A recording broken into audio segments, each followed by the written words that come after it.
a glorious weekend of baseball here at Fenway Park, and the Red Sox doing something the Phillies did earlier this year. It's photo day here at Fenway Park. Hanley Ramirez doesn't have anything else to do but take some photos with some of the Fenway faithful. All of the Red Sox were out, and now we get set for a little baseball. The Phils looking to salvage this 3-game series. Hi, everybody. I'm Tom McCarthy, joined by Ben Davis and Matt Stairs. We get set to head home after today's ball game. The Phillies hope they can quiet a Red Sox offense, Matt, that yesterday was 6 for 15 with runners in scoring position and did a lot of good things once the shadows crept past Alec Asher. Once the shadows crept yesterday, these guys put out some tremendous swings. I was very impressed with them taking their swings back a little bit, making contact, using the whole part of the field, driving the ball to right field, left field, and that is what good teams do.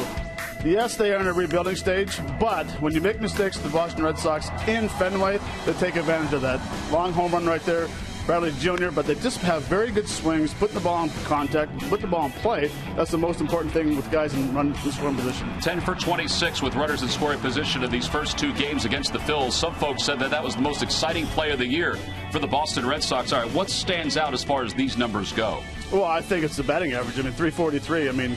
These guys are hitting for extra, doubles, 8 doubles, a couple home runs, but they're putting the ball in play. They're not striking out a lot, which is a key to score a lot of runs, and that's why they have a high batting average. All right, so today the Phils will try to slow that down. It'll be Jared Eichhoff who's going to get the responsibility of doing that. And also, Ben, slowing down David Ortiz. We've been up here a number of times. We've watched David Ortiz over the years, not only in games the Phillies have played, but also from a distance. He's on the doorstep of a little history, just 4 home runs from 500. That's a lot of homers, Tom. A lot of homers, and not many people have been able to contain David Ortiz over the years. He is a guy that makes the pitcher. Once he gets a mistake, David Ortiz does not miss it. And coming out of Minnesota, we really didn't know what to expect. He comes over here via trade and really just, he's the prince of Boston. He might even be the king of Boston. David Ortiz, he gets a mistake. He can go to left field, he can go to center field, and he can go to right field. He's as quick as anybody, even at his age, and he continues to do a lot of damage. 575 doubles along with those 496 home runs. Where will his place in history be? Well, that'll be determined after his career is over with, but these are the overall numbers for David Ortiz. And look at the numbers, the power numbers, yes, are there, but look at the average. 284 career average. This is a good place to hit. Minnesota was a great place to hit, but that's still very, very good for designated hitter. All right, well, the Phillies will have to deal with him today, just as they have the last couple of days. The Red Sox lineup really hasn't changed from today compared to the way it was on Friday. Jared Eichhoff making his 4th Major League start. Eduardo Rodriguez on the hill for the Red Sox. We'll be back to Fenway right after this. Phillies baseball is brought to you by Toyota. Where will Toyota take you? Visit buyattoyota.com to find out. Toyota, let's go places. By Xfinity, the official entertainment provider of the Philadelphia Phillies. By Citizens Bank, one deposit checking. Keeping things simple is helping you bank better. And by Independence Blue Cross. Live fearless. Learn more at ibx.com.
On this road trip before they head home for a long homestand, their final real long homestand of the 2015 season. Let's take a look at the Phillies starting lineup for today. It's brought to you by Xfinity, the official entertainment provider of the Philadelphia Phillies. A very similar lineup, at least to start, that we've seen the last couple of days. Herrera, Hernandez, Altair, Francoeur is the DH, Darnell Sweeney in left field batting fifth, Darren Ruff sixth. The bottom third changes a little bit, though. It's Ashy Kratz and then Freddie Galvis, who has been batting ninth and playing shortstop in this series. And they will face left-hander Eduardo Rodriguez, 8-5 on the year. He's allowed more than a base runner per inning pitch, but he's also struck out 73 and 97 in a third innings of work. He's ready to go, and Odubel Herrera will lead it off. And the first pitch of this Sunday is fouled down the left field line. We're underway, and it's 0-1. Scouting report on Eduardo Rodriguez. Three-pitch pitcher, average velocity 93.7. 5-2 at home with a 4.21 ERA. Night games, he has a 1.68 ERA. Day games, he has a 9.27 ERA. All right, so at some point, we want to know from you two guys why that is. What makes such a big difference? Is it sleep? As that pitch is up and in, 1 ball, 1 strike? It is pretty remarkable. I think a lot has to do with routine. I know personally I didn't like to change my routine for anything. I did the same thing every day. I think I would have changed it with the results I got. Odubel hits it softly to the right side. Charging is Rutledge. And there's one away.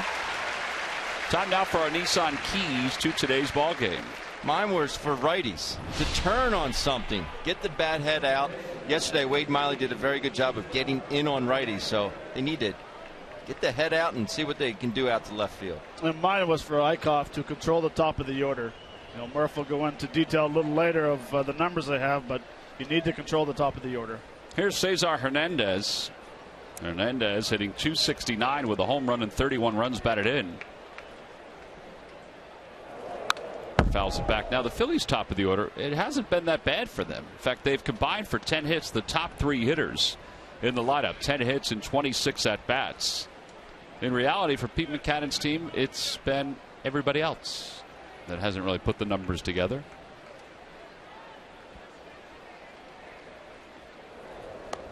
Off-speed pitch, and it's 0-2. Well, and you look at yesterday's game, there was 1 bad inning. You had the bad inning of 7 hits, 1 balk, 1 walk, 1 error. And 8 runs for the Boston Red Sox. The old snowman. And a fastball in there for strike 3. Hernandez down looking, 2 outs. And that'll bring Aaron Altair to the plate. It's the fastball away. Ball cuts back just a hair. Sometimes lefties will have, when they throw that four-seamer away, they get extension through it properly, the ball will come back just a hair, and that's what happened there to Cesar. Well, now Altair, who is 4 for 17 on this road trip, takes outside. It's 1-0. This guy's got a good arm.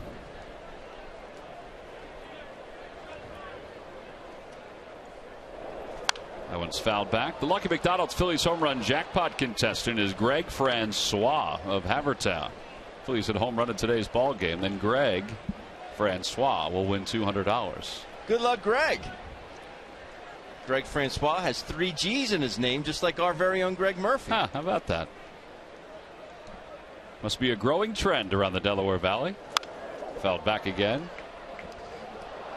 Umpires for today's ball game: Lance Barrett's behind home plate. Dan Iasonia is over at first. Dale Scott is at second, and C.B. Buckner is around at third.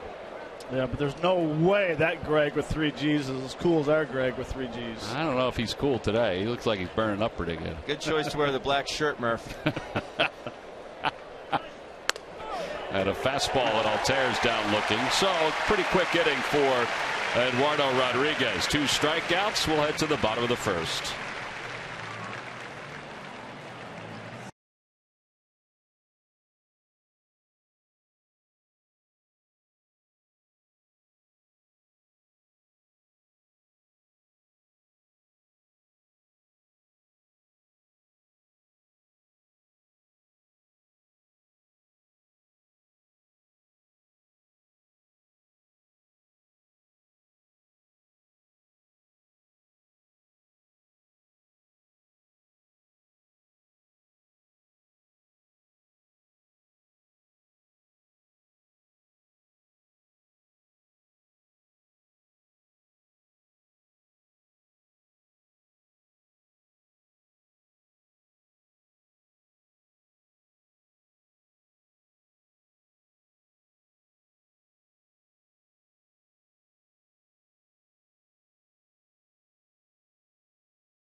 games rather easily against the Phillies. Let's take a look at his lineup, brought to you by Xfinity, the official entertainment provider of the Philadelphia Phillies. Betts, Holtz, and Bogaerts, followed by Ortiz, Shaw, and Castillo.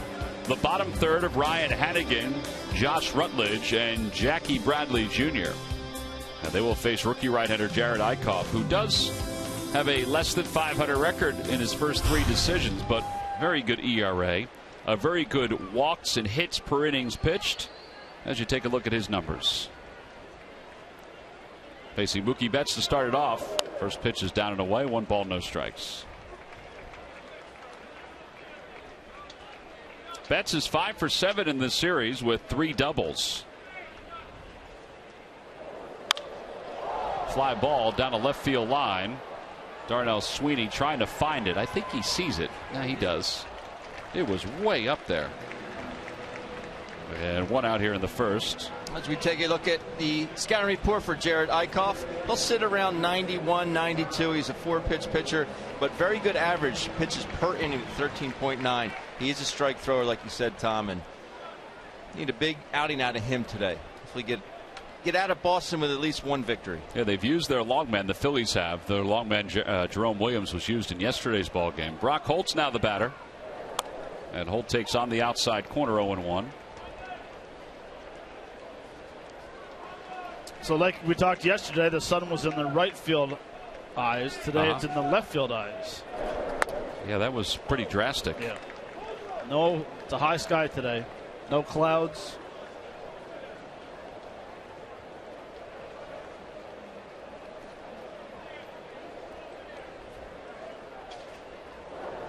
That one's whacked foul past Arnie Baylor. And it remains 0-2. Well, we said it's an absolutely gorgeous day, and we meant it. Bright sunshine, 80 degrees, slight breeze. Murph's going to be fried like a tomato today. He's already covering up. Inside. I got the sunscreen on. Yeah, I don't know if it's going to help you today, buddy. Well, it better. It may help you, but that piece of paper over your head will help you, and whatever you're hiding behind down there might help you too. I'm hiding from my dermatologist.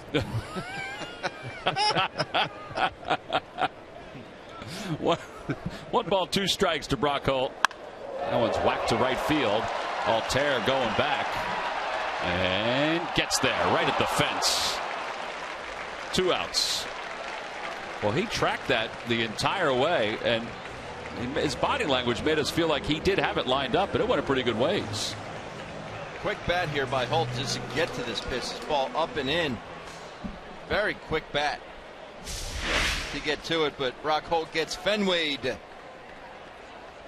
ball out of every end of the ballpark in the league. Not straightaway right field here, right, Matt? Nope. I think all we have to do is ask the left fielder for the Phillies about that, Darnell Sweeney. But it was nice to see the guys in the bullpen to help him out, saying how much room he had. Not. Well, again, they were hiding from Murph's dermatologist also. No balls and 1 strike to Xander Bogaerts, and he takes outside, 1-1. Bogaerts 9 for 21 on this homestand for the Red Sox. He's hit in 6 consecutive games.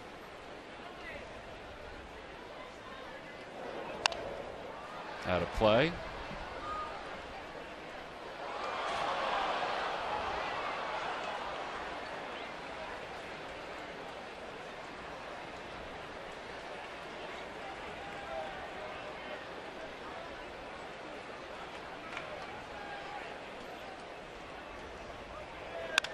That one's hit back toward the middle. A base hit, a 7-game hitting streak for Bogaerts. Looked like he tried to get it in, but didn't get it in far enough. And Bogaerts is aboard. And that'll bring David Ortiz to the plate. It's time now for our Geico quote of the day. Jeff Francoeur saying a lot of things about Jared Eichhoff that we see.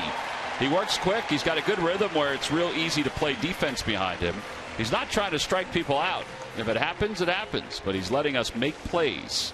He's real focused when he's out there. I think we would all agree with that. Yep. The limited time we've seen him. I would agree. I'm sorry, Tom. He actually made a very nice pitch to Bogart. Bogart tucked his hands in very nicely to get the barrel to the ball. Well, now David Ortiz, who has a home run in this series and a double, 3 hits overall, and it's 0-1.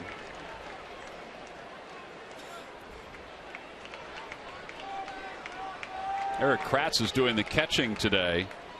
He caught Eichhoff down in AAA, so there is a little bit of a feel, even though it was only a couple starts. There is a feel between the two of these guys.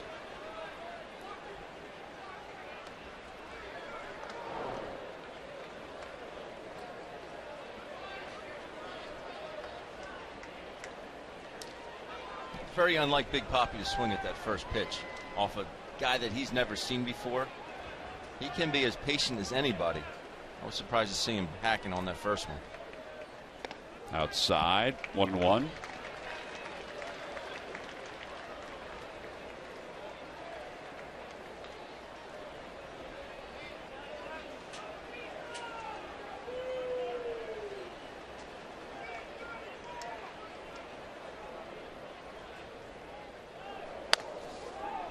Kratz throws behind, and Bogarts is back. Good play by Ruff to make sure that that ball didn't go much farther than first base, although Hernandez was there to back up. Well, Cesar was there, and Altair was down the right field line, because you need as much as you can with this right field line here. You could rattle around down that corner. That would never be good. No. I'll tell you what, good throw. He's out at first base. Outside, so now it's 3-1 to David Ortiz. Threw a good pitch to work ahead 0-1, and now he's thrown 3 balls out of the strike zone.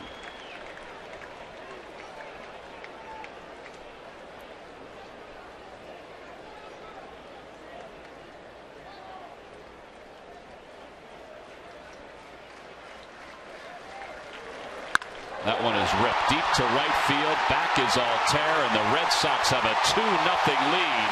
Home run number 497 for David Ortiz. They'll flip the number out in left field as he rounds the bases. And he just zoned that 3-1 pitch, and he didn't miss it.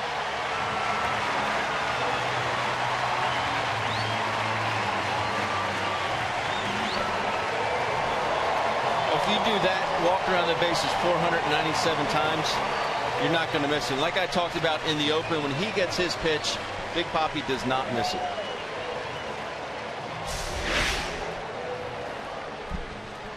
Oh.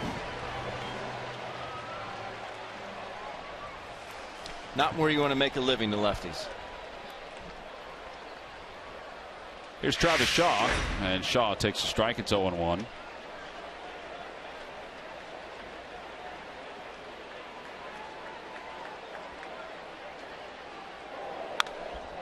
That one's floated out toward left center field, playable for Odubel. And the side is retired. 18 pitch first inning for Jared Eichhoff. David Ortiz gives the Red Sox a 2-0 lead.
Remind you that during the 2015 season, Turkey Hill, the official ice cream of the Phillies, will contribute $100 for each Phillies victory and 5 cents for each carton of Phillies Grand Slam ice cream, sold to support the Phillies youth baseball and softball program.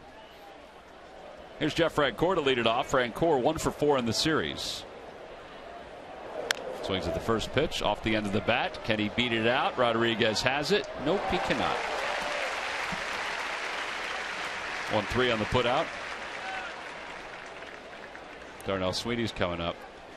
Jeff needs to have an extended at bat because I have to tell the story about his grandparents living in Springfield, Massachusetts.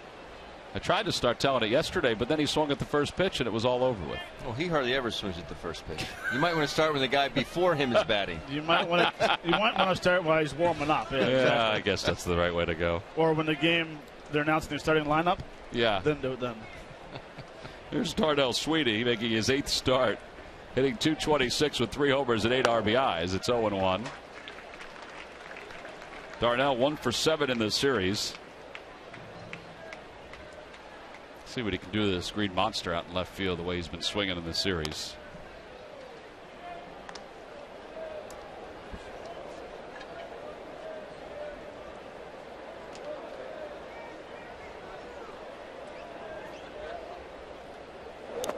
In the dirt. 2-1. We were talking to Frenchie yesterday before the game, and he's like, "Stairs, give me some advice. What do I do?"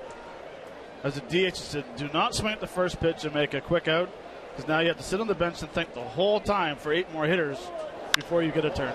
There's a liner out to right center field, and that'll be in for a base hit. It'll just be a single because Betts will cut it off. So I think we've learned a couple things, Matt, over the last couple of days in our trip to Boston. Well, yeah, he doesn't listen to me. That's exactly right. And this is a very nice swing right here. That's some good hitting.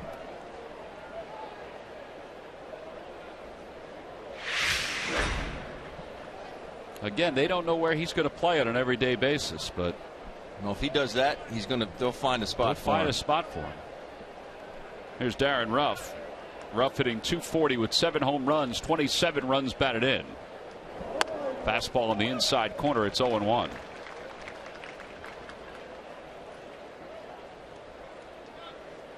It'll be Darren Ruff, then Cody Ashe here in the top of the second. Just underway from Fenway Park.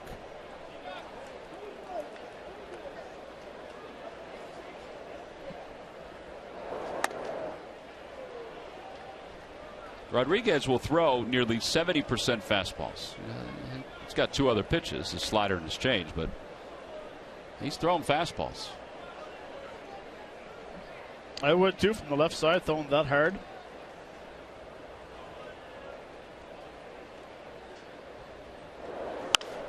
There's a bloop down the right field line. Sweeney reads it well. He's already around second base heading to third. And the Phillies will have first and third with 1 man down. That is a thing of beauty. You could not throw it out there any better. No. The lawn dart heading out to right field. Yeah, it's a hit, but I'm very impressed with Darnell Sweeney and how he read this ball. It's a good job at base running. Well, maybe the Phils can get a run or 2 back here. They're down 2-0. Yeah, at that point he realized it was down. Being aggressive. Good base running, good read, like Ben said.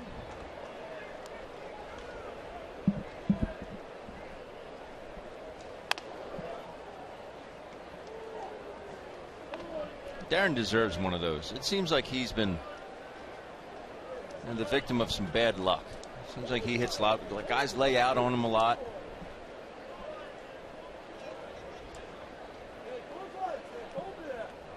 Ashe is 1 for 4 in this series with an RBI.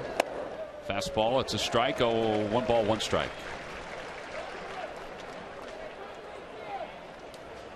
Good luck hitting that one, right, Matt?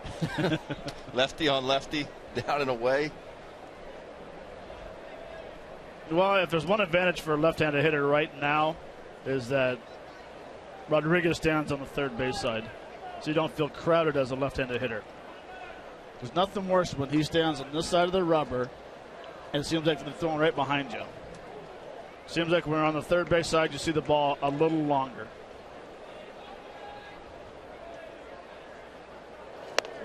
I think one of the remarkable things is that it's about maybe 6 to 10 inches difference. Yep. And you have that's such a different feeling. Well, they stand on the first base side. It seems like it's harder to pick their arm up because it actually starts behind you. But throwing 94 miles an hour and painting that low and away fastball, hard to hit. Check swing. They will appeal, I would assume. Nope. That's interesting that they won't appeal. C.B. Buckner says he's out. That's a long wait. 3 strikeouts for Rodriguez. He definitely goes, but I don't know what I don't know how Hannigan doesn't see this. Unless Hannigan was so in tune with whether or not it was a strike or not. He held it there for a minute, thinking Lance Barrett's going to give it to him as a called strike. Well, the first baseman, Shaw, the third baseman, Holt, they were all pointing to third. Hannigan wasn't budging. Finally, Rodriguez took his glove and pointed over. Eric Kratz now the hitter.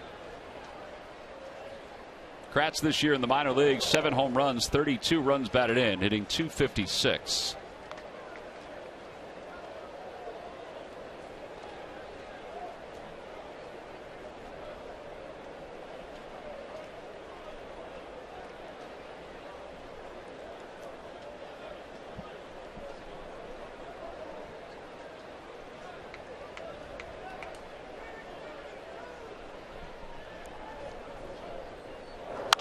Fouled away.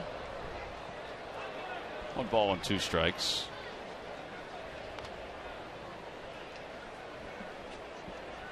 I should say 1 ball, 1 strike.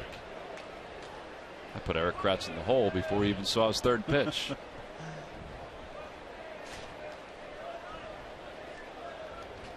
I'd like to see the same ball he hit off Matt Harvey the other night. Might knock over the wall. A 1-2 heater.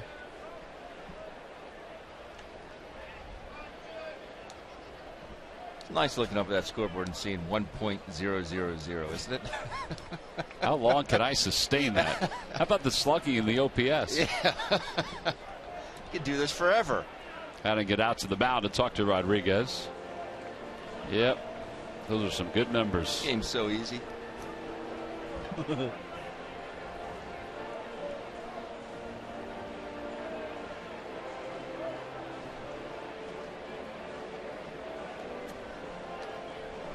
Phillies fans, did you know StubHub is personalized just for you? Get the StubHub app today. Start at StubHub and let the fun find you. StubHub is the official fan-to-fan ticket marketplace of Phillies.com. Back to the drawing board. 1 ball, 1 strike to Kratz. 2-1.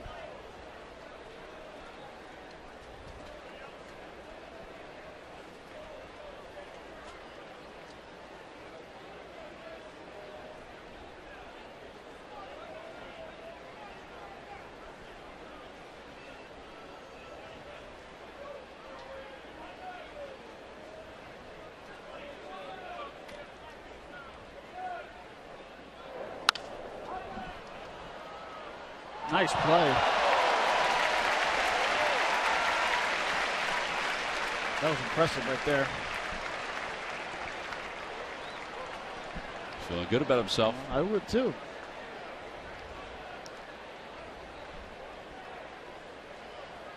First row on that third level. That is one great seat out there. Here we go. Nice. A really good catch.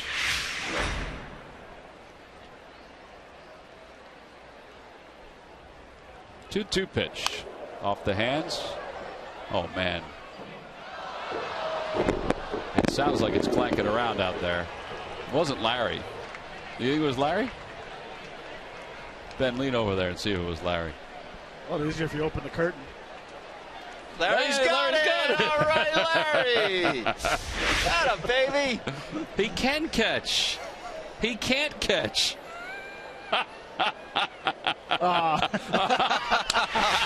dirty rat. Yeah, he fooled you guys. He never had that. It wasn't even close.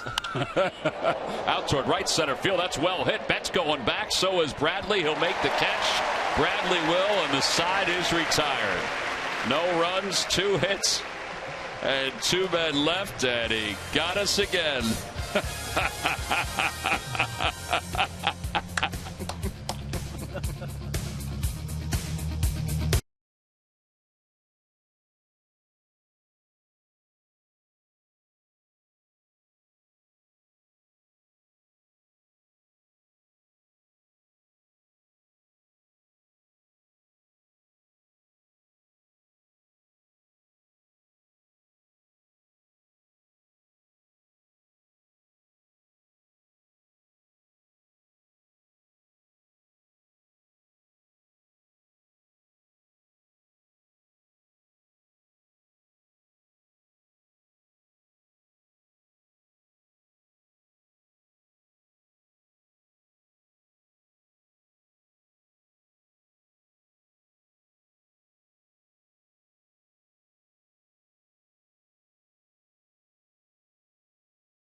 Go to the fan section for all the information, and please submit your answer on the subject line. Boys, the question is, who was the last Red Sox player to win the AL MVP award before Dustin Pedroia in 2008?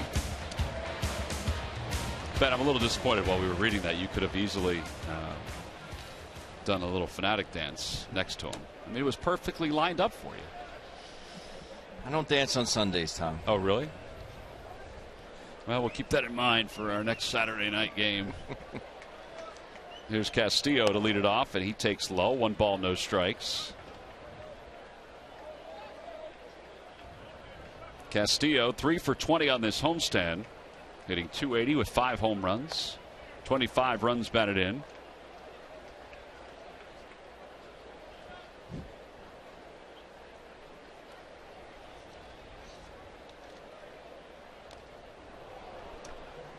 Throws the slider, and it's 1-2. He missed that pitch by 2-3 feet. But man, if it was on the inside part of the plate, he would have gotten it. Or if his bat was longer.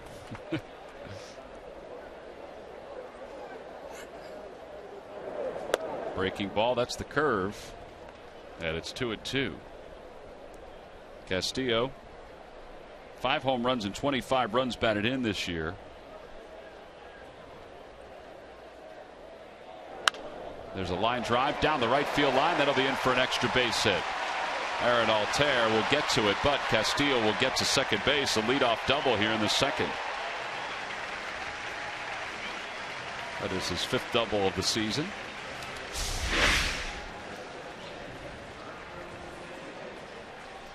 Well, when you hear the phrase nice piece of hitting, not trying to do too much, it's always talking about where the pitch is hit. A lot of guys will try to pull balls in situations. That's a ball well off the plate. Does a nice job just going with the pitch. And getting a positive a double down the right field line for him.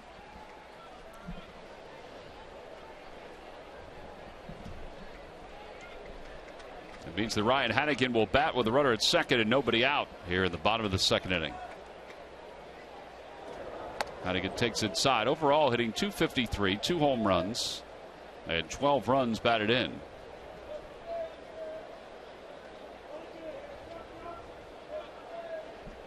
Red Sox feel like their catching situation's in pretty good hands. They've got the Vasquez kid. They've got Swihart, who's up here. And they said that he's made unbelievable strides defensively as the year has gone on. Dana Lavangi, who's the bench coach for the Red Sox, said that they've rushed him up here to the big league, Swihart, but he has done everything they've asked, and his improvement as a catcher has been remarkable from spring training till now. So he gets a chance to play quite often, sharing the duties with Hannigan. And I thought he'd be in there today. I did too. Eichhoff on the mound. He did have a couple hits yesterday. We talked about his numbers, how good they were against right-handed pitching.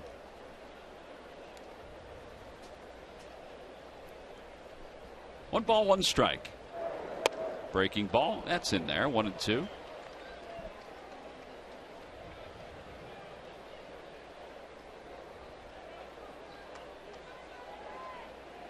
But this gentleman hitting right now did sign a 3-year deal.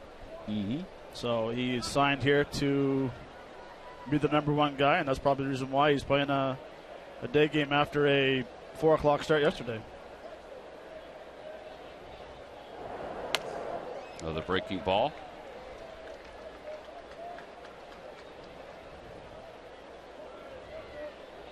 Well, it's interesting, though, because Swihart, they said it was untouchable in trades, right? Yes. I mean, there was no one. I mean, all the talks that were going around that Cole was coming here and that Swihart, they was coming to us, and they said there's no chance for trading him away. Runner goes, step off. Jarrett's throw to third in time to get Castillo. You want to talk about staying composed. Well, Base's play is that he steps off, but he doesn't take another step. He throws it right from the mound, much like a lefty would do that step-off throw to first base. He steps off and then delivers a perfect strike to Cody at third base. If he steps off, pivots his body, and then makes his stride like you normally would do to throw a baseball, Castillo's safe. Yep. That one's lined out to right field. That'll drop in front of Altair for a hit. I think the other thing that stood out, too, is that Ashe wasn't even at the bag when that throw was let go by Eichhoff. He sort of led him to the bag. So a one-out single. Phillies will return home to Philadelphia after tonight's ball game. They've got a 3-game series set up against the Atlanta Braves. Monday, Tuesday, and Wednesday. All 3 games are at 7:05. Tickets can be purchased anytime by going to Phillies.com. Josh Rutledge, who's been hot for the Red Sox,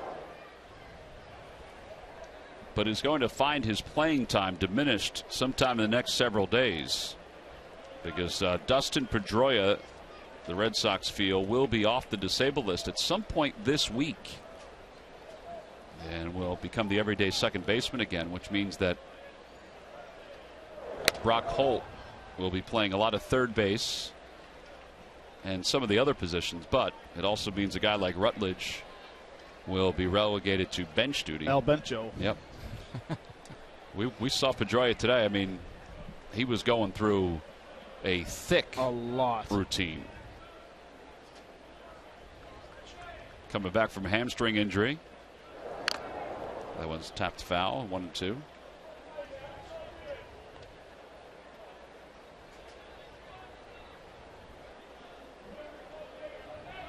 Trying to get my head around what Castillo was doing.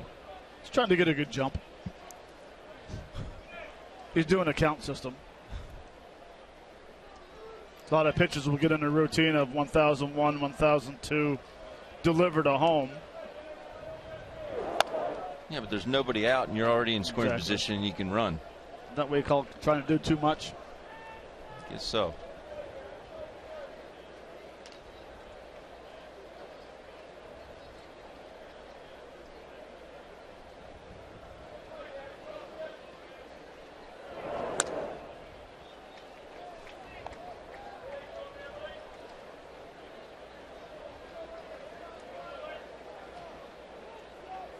Well, the last 2 base hits have been fastballs away with 2 strikes on both hitters, Castillo and Hannigan. And you can see right there that last pitch that they're diving a little bit. They're looking away. Runner goes. Pitch is fouled back.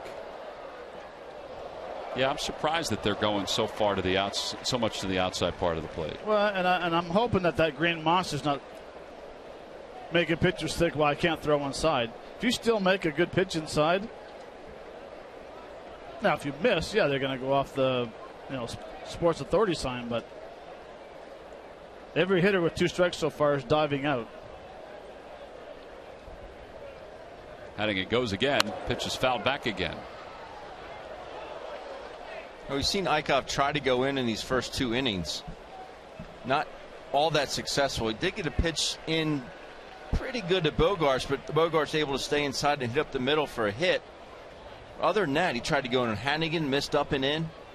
So maybe he just doesn't feel comfortable on that side of the plate, because we've seen Jared Eichhoff go inside on his first couple starts here in the big leagues. He's been doing that effectively.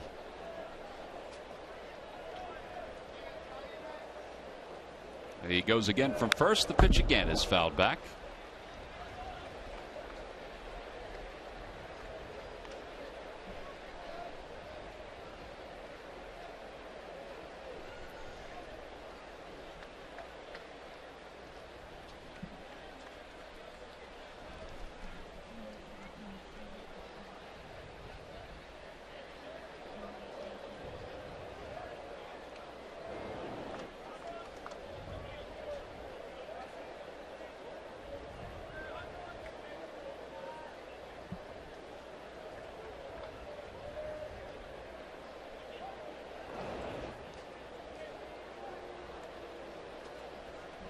You never know. Rutledge keeps on fouling these balls off. Hannigan keeps on running. You might see Swinehart in the game here pretty soon. Gonna cramp up.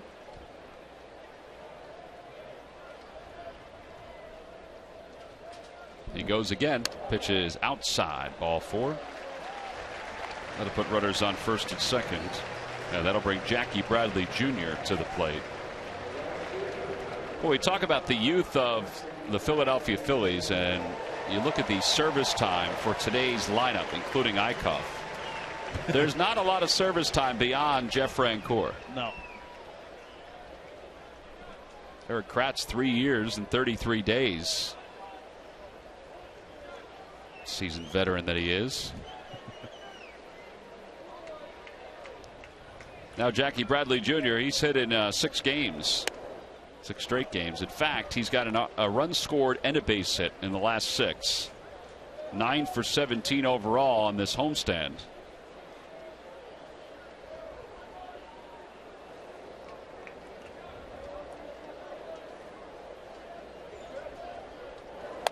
Upstairs, 1 ball, 1 strike.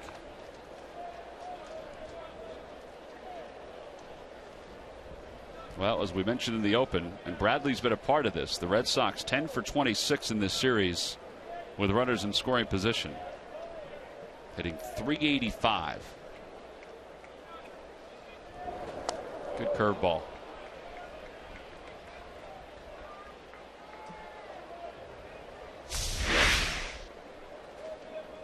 Yeah, this is the best one, most bite we've seen today.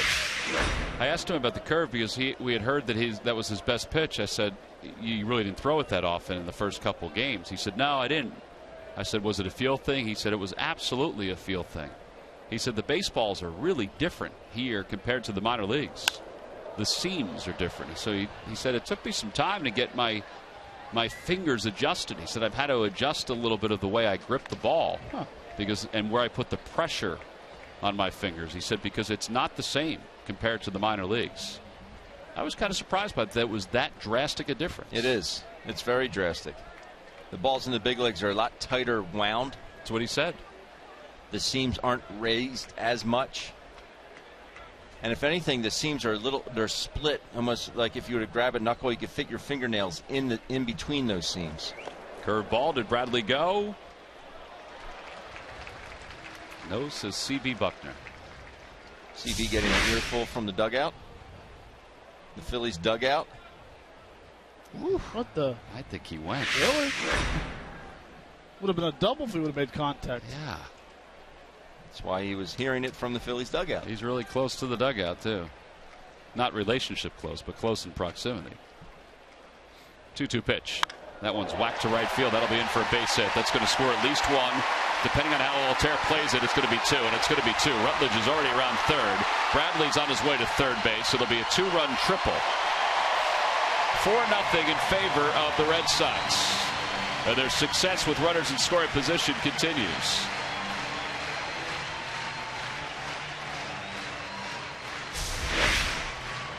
You don't want to make excuses, but Jared had him struck out on the pitch before.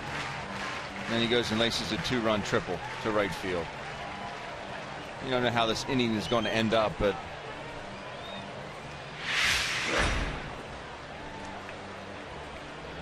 Bob McClure out to the mound.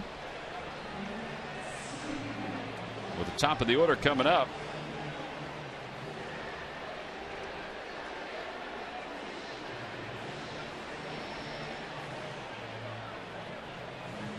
Fourth triple of the season for Bradley. And his RBI total up to 32. So the conversation is over with. Mookie Betts will step to the plate. Well, Murph, the top of the order has done a lot of damage in this series. It's the bottom that's done a little damage today, but the top of the order has been pretty tough for the Phillies to quiet down. It really has, Tom, and Matt had it as one of his keys to the game to have Eichhoff kind of control the top of the lineup, because that has not happened in the first two games. This is an offense that hasn't had the best season, but against the Phils early in this series, they certainly have. The top four guys, 14 for 31, 10 RBIs, and 9 runs scored coming into today's game. Of course, the 2-run homer by Ortiz already adds to those numbers. They have been very good, and as you mentioned, Tom, very good with runners in scoring position all series long as well. It's something that has plagued the Phillies pitchers for a while now, and it's certainly seeing it up here in Boston. It certainly is true. Yeah, Ortiz now with 4 RBIs in this series, with the home run his first time up. They got it going right now, though, the Red Sox. I mean, they've been one of the better teams in the American League East, even though they're in last place over the last several weeks. Talking to some of their coaches today, they said the dugout feels the best it's felt in a while. Just the chatter and the energy and all those things, and I guess winning will dictate that. And youth will help out, sure, to bring a lot of energy. Betts lines that one to left field. That'll be in for a base hit. So Bradley will score. It's 5-0 in favor of Boston. Murph, how much was that bench down there? Were they getting after CB Buckner a little bit, or how vocal were they down there on that check swing? Guys, but they were very vocal. But I'll be honest with you, from my vantage point, I'm right behind CB Buckner. I did not think he went around. I did not have the luxury of seeing the replay, but from where I was sitting, I did not think he went around, sadly. But the Phil's dugout certainly did, and they were giving him an earful and a half, and he was giving them the stare right back. Ooh, the dreaded stare.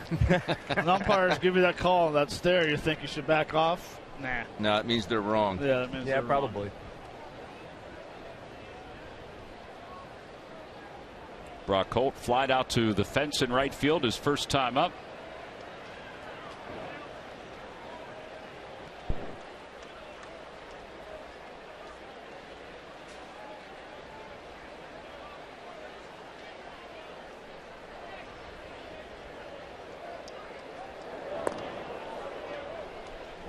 Still just one man down. That's the pickoff or the caught stealing of Castillo after he reached base on a leadoff double in this inning.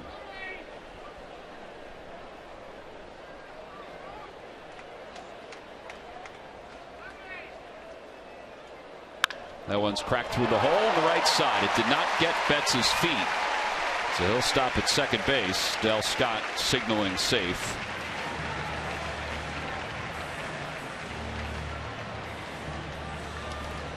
Pete Buchanan does not want to go to the bullpen early today, but he's down 5-0, and the Red Sox have runners on first and second with one man down.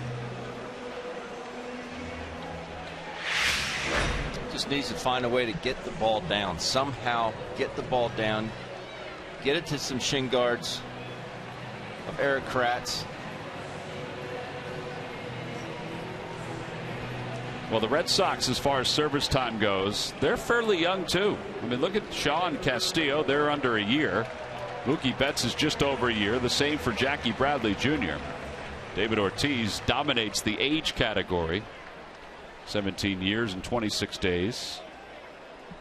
Young team with a lot of prospects in their farm system, too.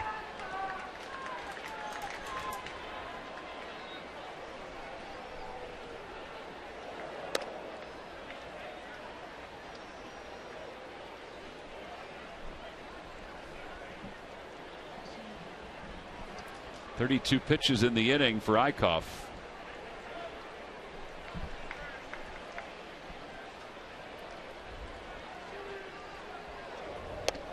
At the knees, and it's 1 ball and 1 strike.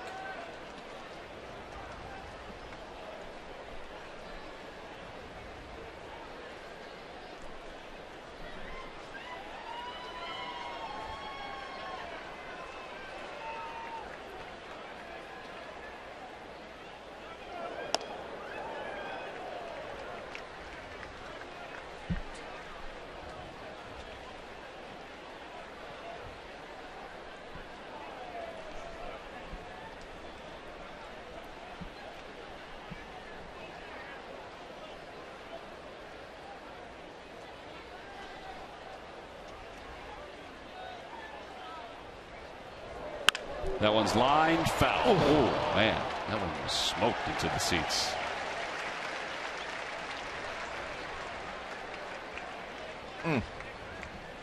So 3 balls, 1 strike. I should say 2 balls, 2 strikes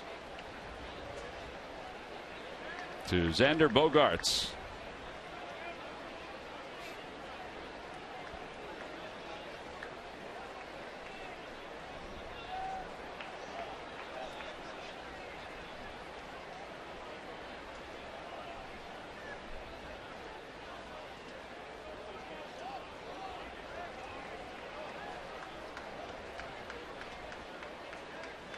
I got to believe for a pitcher, it's got to be a lonely place going through one of these type of innings. Give up base after base hit.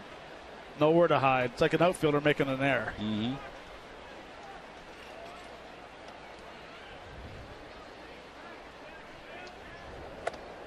Yeah, and the add to the fact that he watched Asher yesterday struggle. He watched the Phillies go to their bullpen pretty early. I mean, they have people that they could utilize, but they do not want to go to the bullpen early. Freitas is walking around with a ball in his hand, flipping it up in the air.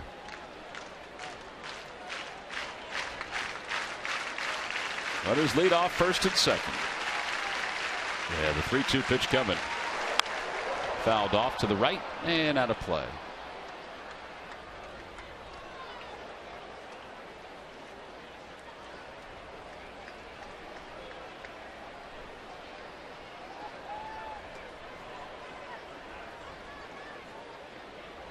Jared really just struggling out there, laboring out on the mound.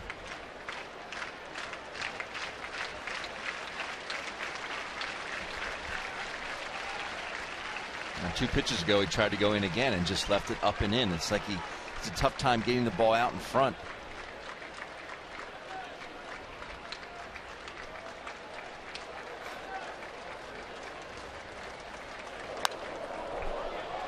That one was hung up there a little bit. And it remains full 3-2. Well, and that's the big thing right now is that he's either, when he's missing so bad that the hitters are not even thinking about swinging, or he's missing middle of the plate. Like that plate right now is pretty round. There is no corners.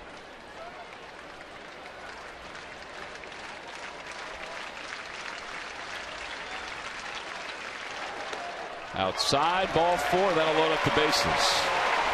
And David Ortiz will be the batter. That's such a good point, Matt. I mean, they're not even budging at the balls that are balls.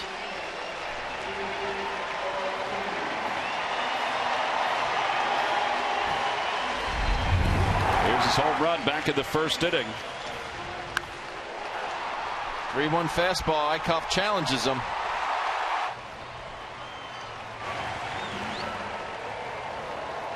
He's got his work cut out for him again here. Bases loaded. 1 out. Ground ball would be a surefire double play if he can get it.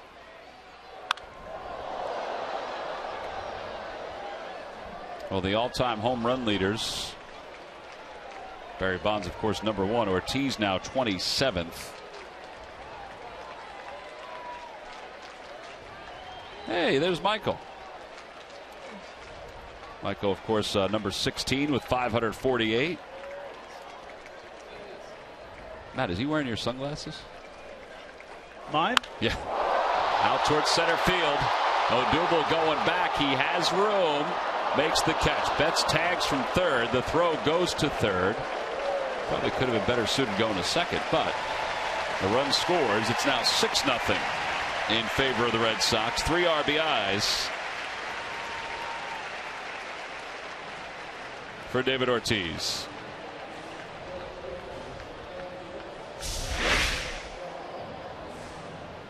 Location wasn't that bad of a pitch, off and away. And again, I repeat, away from the hitter. Not really sure what Herrera was trying to do, throwing the ball to third base. The ball has to go to second base, so you still have a force play with first and third. Well, here's the 9th man to bat in the inning. And Shaw fouls it back. It's 0-1. I think Ortiz there really kind of barred that front arm out. He kept his front arm straight and kind of dragged that bat through the zone as opposed to popping it through the zone. Still got pretty good extension, but wasn't the typical staying connected swing that we see out of Big Poppy.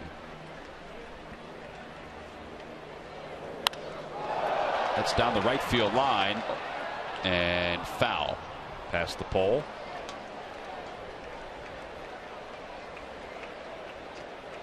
Well, the inning so far is 43 pitches long for Eichhoff. 61 total. Those 26 strikes, all the swings that have been taken towards those strikes have been very good. Hitters are looking out over the plate. Ben made a great point that he's having a hard time throwing inside the right-handers. Well, make the adjustment. You need to get back in there and continue throwing in there and try to get back down there. Well, I guess part of it is that you have to try to do it because you want to extend the life of your outing as much as you can.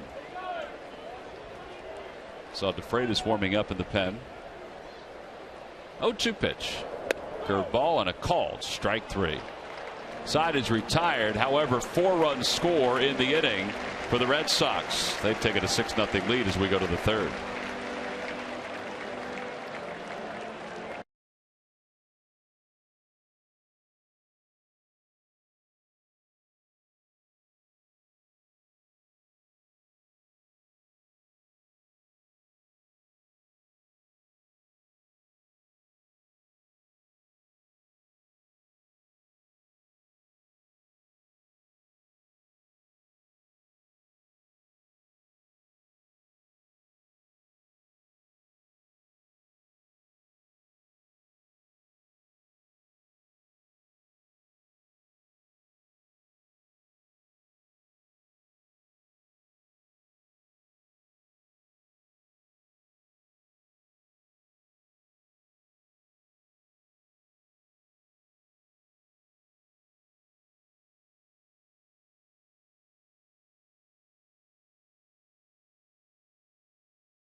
Saturday, Sunday, and on Sunday, all fans 14 and under will receive the Fanatic one-man band DVD, brought to you by the New Jersey Education Association. Tickets can be purchased anytime by going to Phillies.com for that 4-game series. So 6-0 Red Sox, and the Phils will send Galvis, Herrera, and Hernandez to the plate.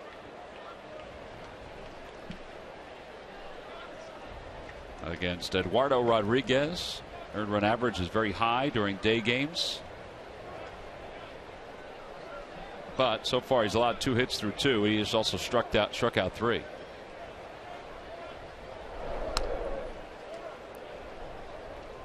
Galvis 1 for 7 in this series with a run scored.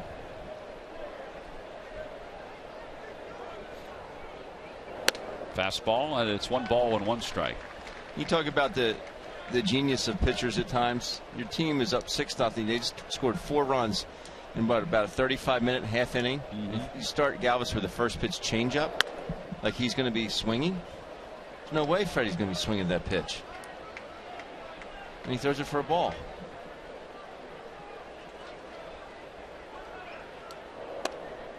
Two and two. I put that on Hannigan too. I was You going to have say, a veteran guy like Hannigan, and you know what? You're not throwing a changeup right now.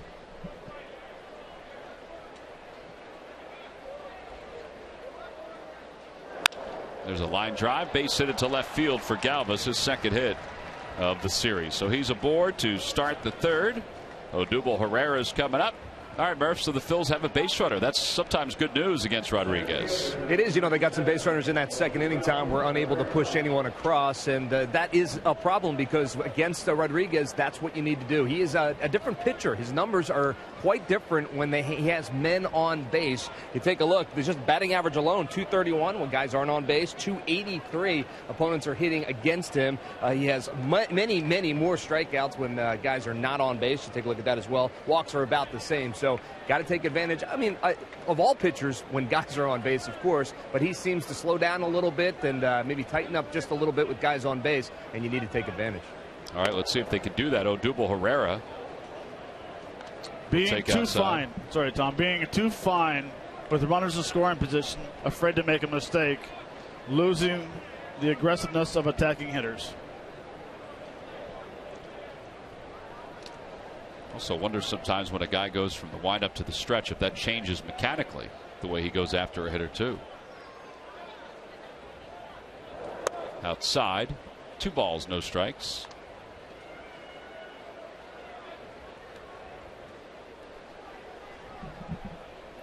I mean, Ben would know more than anyone that, you know, some pitchers will lose that aggressiveness. They start nibbling on the corners. They don't want to make the mistake of giving up a 2-run or a 3-run shot or a granny.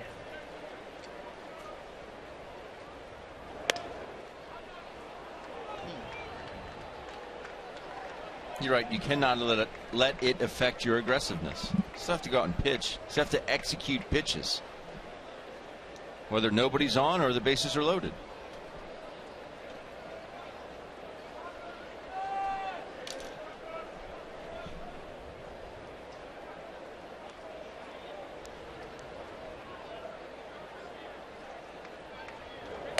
Up and in, ball 4. So Herrera draws a walk. That puts runners on first and second.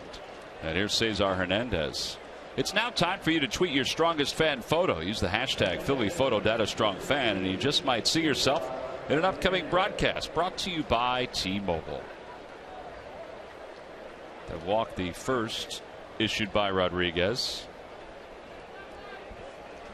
And here is Cesar. Cesar struck out looking his first time up. 6-0 Boston.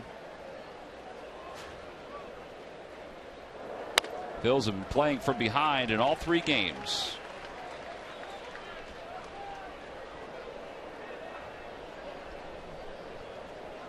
Phillies about 200 points different between the Red Sox, from the Red Sox with runners in scoring position. That one's back toward the middle, lofted into center field, a base hit. Galvis around third, heading for home. He'll score, and the Phils put their first run on the board in today's ball game. It's now a 6-1 ball game. Almost looked like he got away from the fastball there, and Cesar Hernandez was able to make at least some contact. It's a changeup down. You see the rotation of that ball. Best thing Cesar does not do here is try and do too much. If he tries to get out and hit a homer there, he's going to roll that ball over to shortstop 90% of the time. Altair struck out his first time up. Lays off. It's called a strike. 0-1. There's another changeup.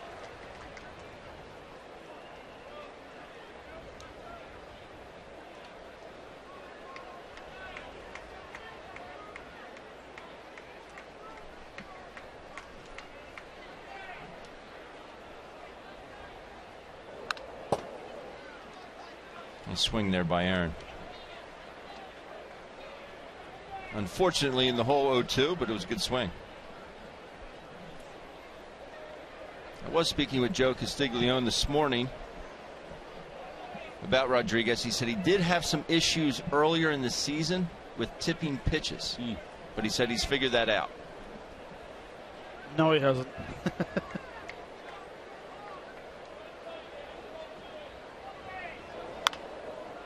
That one spun over the Red Sox dugout. And it remains 0-2. Well, some guys, some teams are better than other teams in figuring out whether a pitcher is tipping at all. Well, his was pretty simple. When he was throwing off-speed pitches, he was looking down at the ground. When he was throwing heaters, he was looking at the pitcher, or the hitter. Sorry. Now he doesn't do that anymore.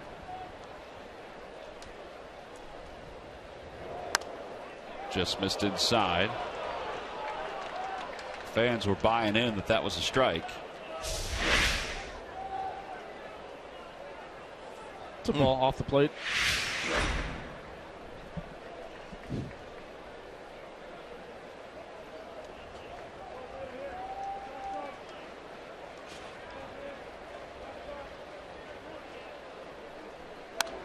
Threw him a fastball and he fouls it back.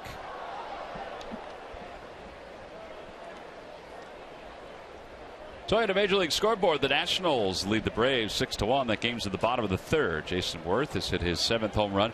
Nationals are having no problem with the Atlanta Braves. No problem.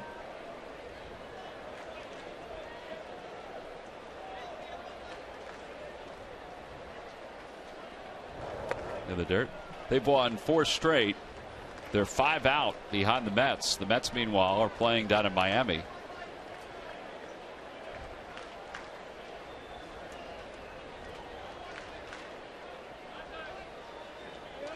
Come on, Aaron. Hit one over that big, tall green thing and left.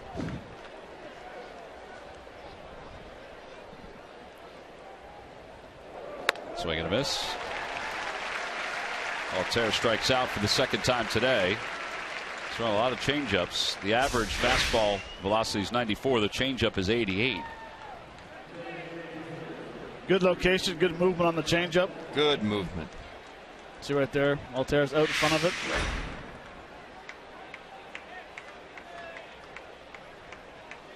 Well, now Frank Gore, who grounded out his first time up on the first pitch. Overall hitting .270.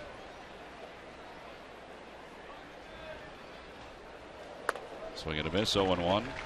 So about that swinging at the first pitch thing, man. Yeah. Okay, tell your story. Tell your story. Hurry, hurry, hurry, hurry. I don't think I'm going to be able to get it in. Mentioned yesterday that Jeff's grandparents are from Springfield, Mass. And it's where his dad grew up. Dad went to high school in Springfield before moving to Georgia, where Jeff was raised. Fouls it back. It's 0-2. His grandmother is still around and still living in Springfield and still lives and dies with the games that Jeff plays. His grandfather, Conrad, passed away several years ago before Jeff really got a chance to play against the Red Sox up here at Fenway Park. Jeff was telling us the other day that first time he came here, he left an open seat for him. Left a ticket for him, and that seat was reserved for the memory of his grandfather. So he fouls it back. That's a great story.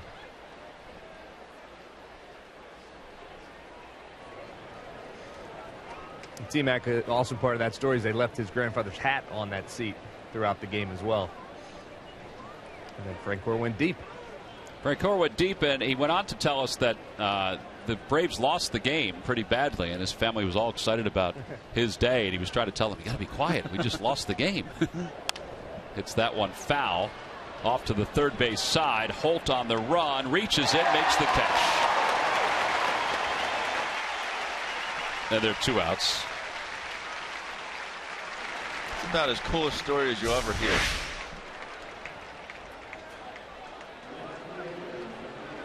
Holt sprinting over to make this catch.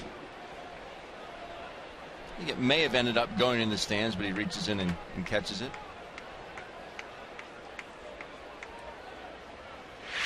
So 2 away. Not a worse feeling as a hitter. You're helpless standing there watching, hoping it goes into the stands. I'm going to argue with you and say that comeback or back to the pitcher. We're going to run all the way to first base. Yeah, that's a good one. At least you put it in play, though. Or the home run up an elevator shaft to the catcher. How about the foul tip to the catcher? L2. L2. Line out the catcher again. Here is Darnell Sweeney, who singled his first time up. By the way, Jeff, his grandfather did get a chance to see him play a lot in New York. He would drive down from Springfield to New York to watch him play before he passed away.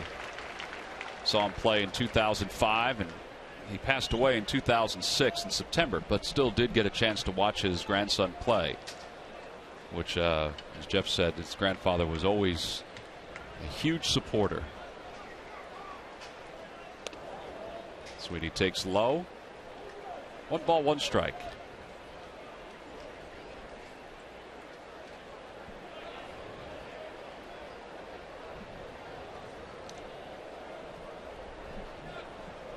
To stay in this ball game at all, the Phillies need to at least scrape out 2 runs out of this.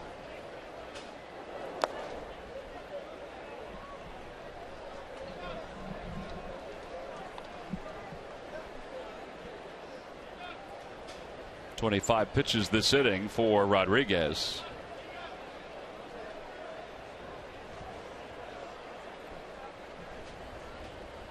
Man, I'm trying to pick this thing up that you're talking about with his glove. I still can't see it.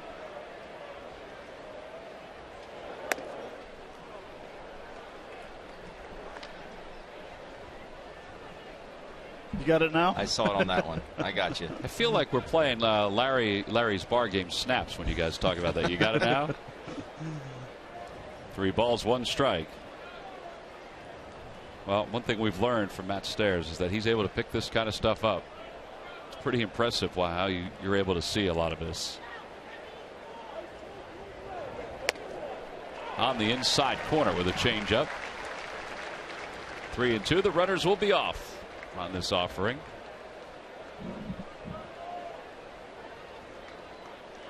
Well, hitters look at different areas. A lot of hitters will look at the arm, where the arm's coming out of the slot. I always picked up the glove. That's my first. I always want to look at a glove.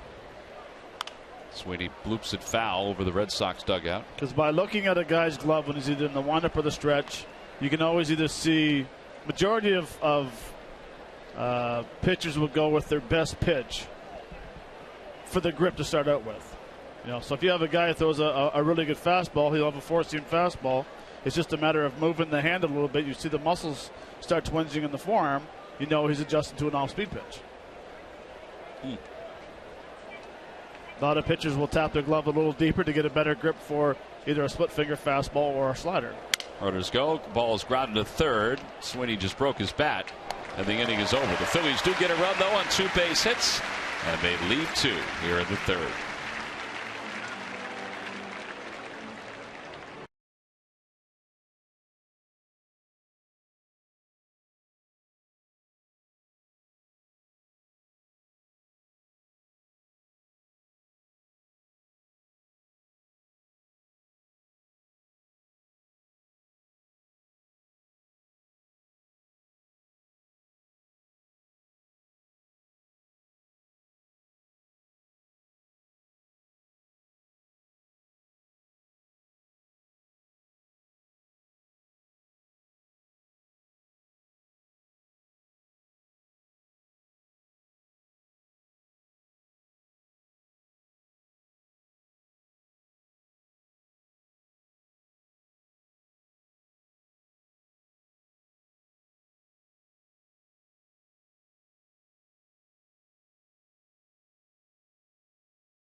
ShopNissan.com.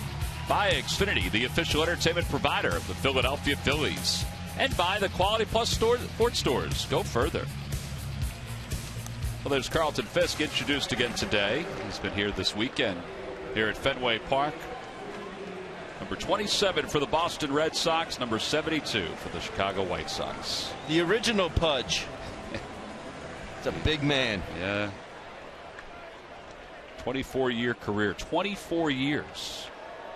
A lot of squatting. Yep. Finished with 376 career home runs. Castillo leads it off out to right field. Playable for Altair. And Aaron makes the catch. One pitch, one set aside. We need about a 6-pitch inning for Eichhoff. Yeah, right now he's at 63 pitches. He threw 44 in the second. And you see the shadows. The Red Sox did say, and even the Phillies hitters, the Red Sox did say today that they had a tough time the first couple innings picking up Alec Asher's fastball because of the shadows. We talked about that yesterday. They said, though, once the shadows did creep past the mound, they had a little easier time, obviously, picking up his pitches as Jared Eichhoff gets two outs on 2 pitches. And here comes Josh Rutledge. This Friday, when the Phillies take on the Chicago Cubs, it'll be the knit hat compliments of Cabrini College, free to fans 15 and older. Tickets can be purchased right now for that series by going to Phillies.com. It's a great hat. The little American flag on it. Yeah. We have one with the Canadian flag for you, Matt. Oh, handmade. Yeah, handmade. So match your belt. And my cardigan sweater I wore the first of the year. Yeah. The cardigan? Yeah, we'll go with cardigan. That's popped up. Stay in. Ruff will have a play in foul territory. How about a 4-pitch inning? 4 pitches to get through the bottom of the third.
Before Dustin Pedroia in 2008. Mo Avon. Mo Avon is correct. 1995. 1995, and that was the year that he had a teammate by the name of Matt Stairs. Log back on to Phillies.com to find out if you're the winner of a Phillies prize pack. Matt, you had 261 that year. Great. Yep. 1 home run. 1 home run, 17 runs batted in. Home run was off Flash Gordon. With the Royals at the time, right? 2-0 curveball in the 5th inning in Kansas City. That was when you were making your comeback, though, to the major leagues. That's after I came back from Japan. Mm-hmm. They shipped me out of Japan pretty quick. Yeah. 250, 6 home runs, yeah. Darren Ruff hits one in the air to right center field. Betts on the run. Out toward the triangle. Reaches up and makes the catch. What a play. 1 out here in the 4th inning. Did I say earlier about Darren Ruff getting robbed a lot? Yeah. That ball had some carry. That's a home run.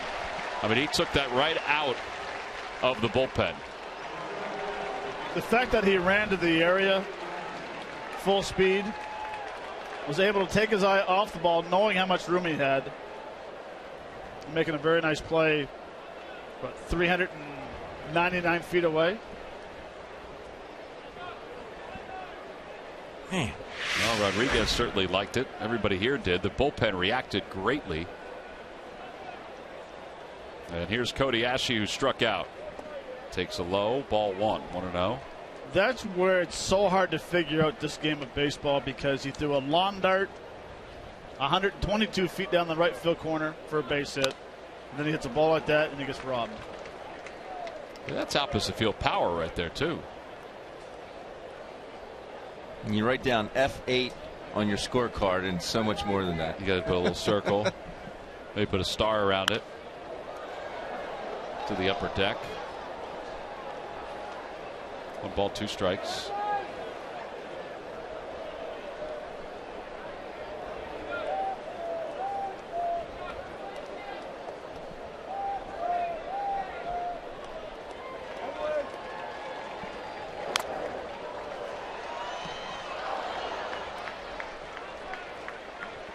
I can't believe that ball deflected that far and high off Hannigan's face mask. That's a hard head mask. Hit the top of that hockey goalie mask.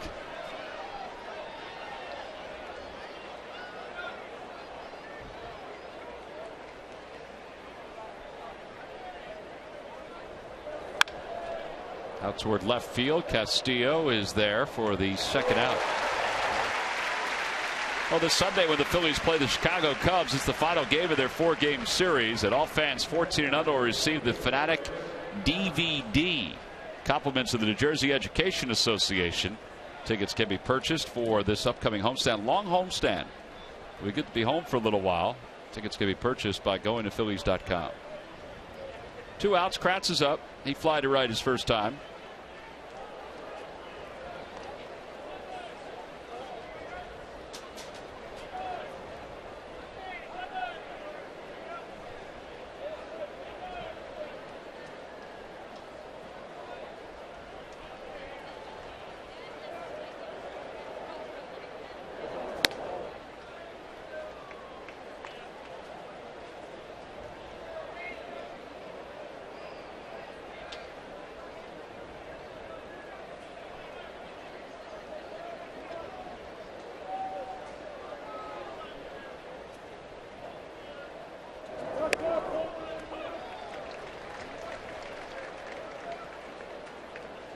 American League Baseball, first pitch is a ball, followed by an off-speed pitch.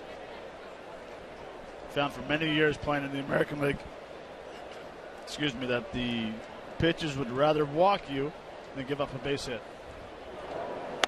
1-2. Why is that, though? I've heard the same thing, but I just don't understand why that's the style. I guess it's because it was always considered a power league. A lot of home run hitters in the American League. You had the DH. Is it every American League team, do you think? No. No. The Angels are definitely not like that. Mike Scioscia doesn't play that game. Up the third base line, and Rodriguez kicks it. He's fortunate he didn't hurt his ankle on it. And Kratz is safe. That'll be an infield hit. Get out of the way. Holt's probably thinking, what are you doing? Just, that's not even close to. What's he going to do when he gets this ball? Well, in his mind, he was going to twirl and fire. He got lucky he didn't roll his ankle. He is lucky. That's what I was saying. He's fortunate that he didn't hurt He himself. did roll it a little bit. Looks like he rolled both of them. But Holt has the angle coming in. Nothing against Kratzy, but he's not Carl Lewis out there. Let Holt just come in, field it cleanly, and make the throw to first. Freddie Galvis singled his first time up, so he's 1 for 1. How come it's got to be Carl Lewis? It can't be Ben Johnson. Because Eric Kratz can't sing. So Carl Lewis couldn't. Kratzy will take it, though. I'll tell you that much. Absolutely. Again, Darren Ruff hits a ball out to right center. Yep. Eric Kratz hits a ball 65 feet. A swinging bunt. And gets a hit. It's frustrating, but it is the greatest game ever.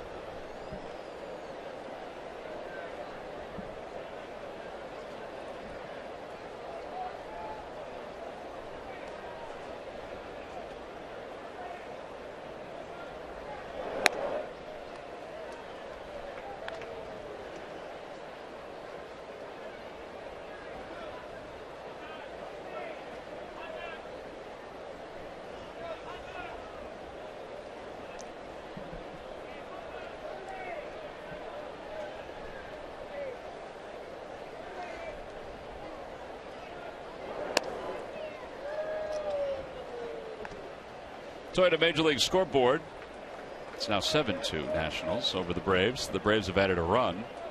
Bryce Harper is homered, his 34th of the year.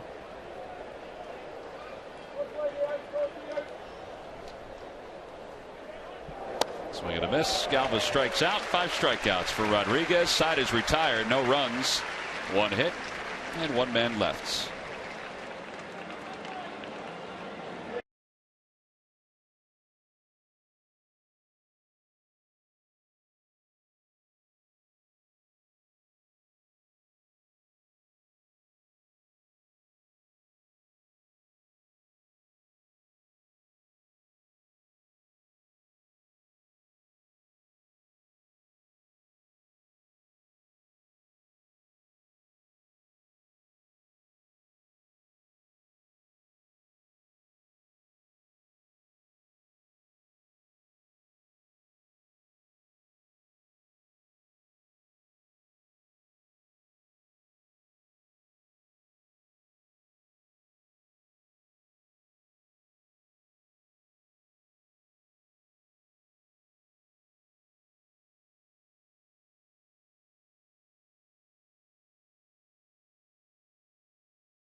#1-800-JEFF now or visit jefferson.edu. Buy your Delaware Valley Honda dealers. Hurry to your local Del Valle Honda dealer. Visit DelValleHondaDealers.com. And buy the Pennsylvania Lottery. Benefits older Pennsylvanians every day.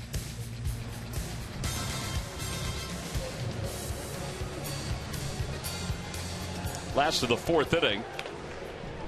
A lot of Phillies fans who have made their way up to Boston for this series. We've been talking about how many we have seen throughout the weekend.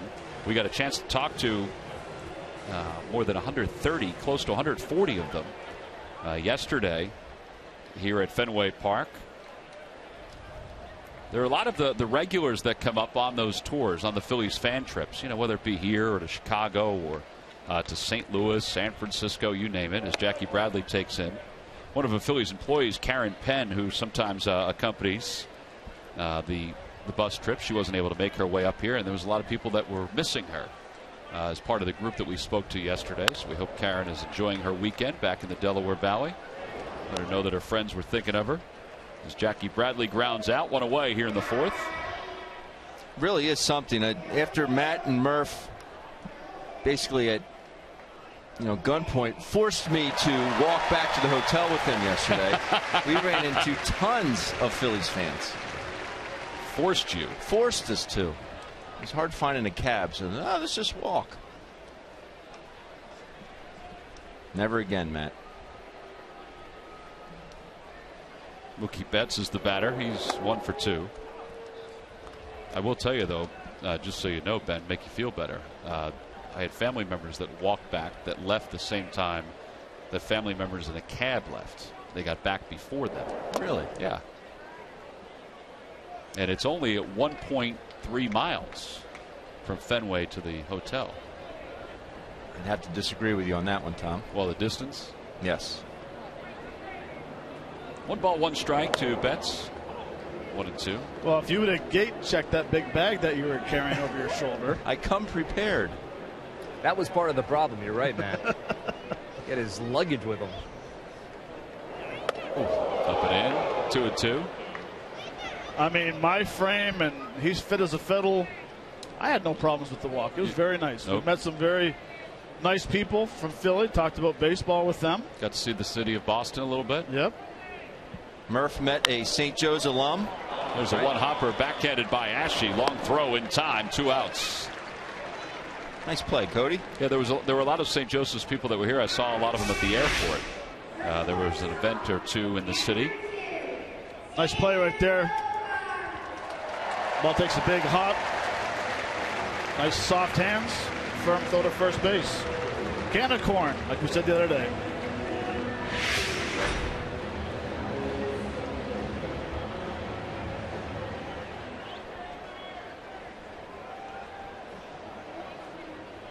Brock Holtz now the batter. He's 1 for 2.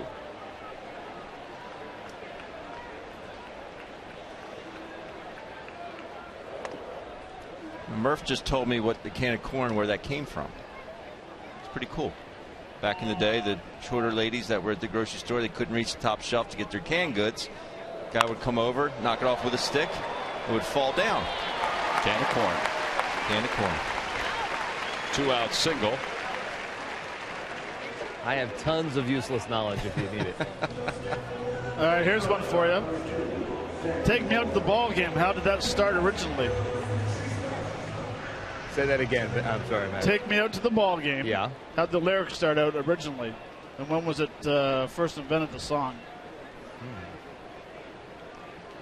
Bill Spaceman Lee told us this one. Okay. I'm listening. Oh, I don't know the answer. I don't remember. He just told you last weekend. But It was a long weekend. It was a long weekend.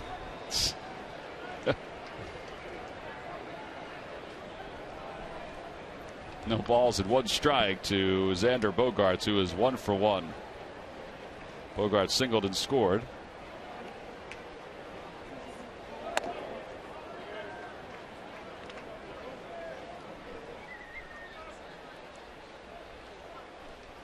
Jared Eichhoff still having a hard time throwing the fastball inside the right-handers. Missing up and in. The reason why is his front shoulder flies open just a hair. He's getting underneath every pitch, and that's why it's sailing up into right-handers. Just like that. Oh, and fastball command is so important. You could have every other pitch you want, but if you can't throw your fastball, that's going to cause a long day.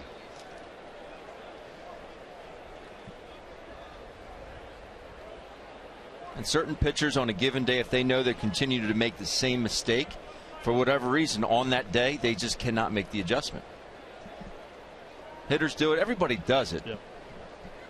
If a guy that continues to throw you change up and you cannot stay back as a hitter, yet you're telling yourself, I know I have to stay back, you can't make the adjustment.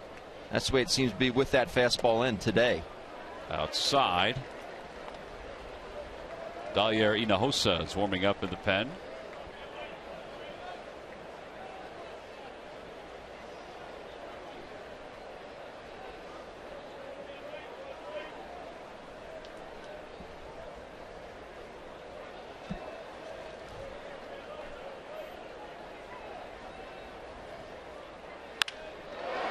Odubel Herrera out in center field, leaps up and makes the catch, and the side is retired. No runs, 1 hit, and 1 man left.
to you by Xfinity, the official entertainment provider of the Philadelphia Phillies.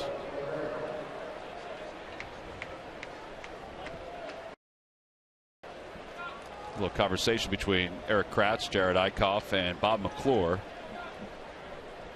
They might give Eickhoff another inning. He's at 80 pitches, and the last couple of innings he's been able to find something just to at least get through it. We'll go to the top of the 5th. And Rodriguez will face Herrera, Hernandez, and Altair.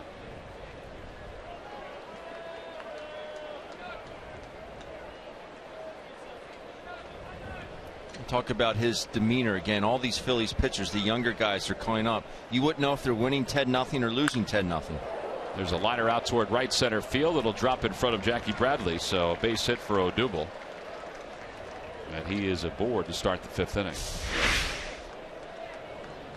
We talked about the other day, every time he makes solid contact, that ball comes off his bat hot. Very strong, very good bat speed.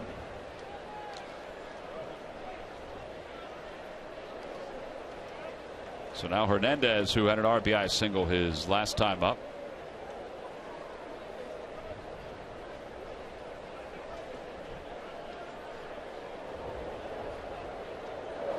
Fastball up and away, and it's 1 ball and no strikes.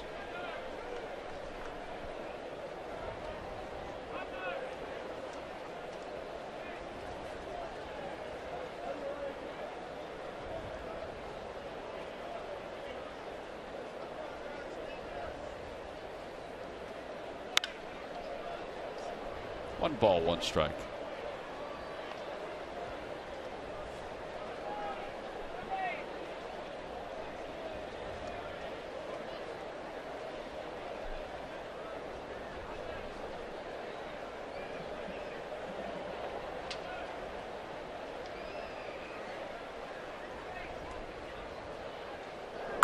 Ground ball back towards shortstop.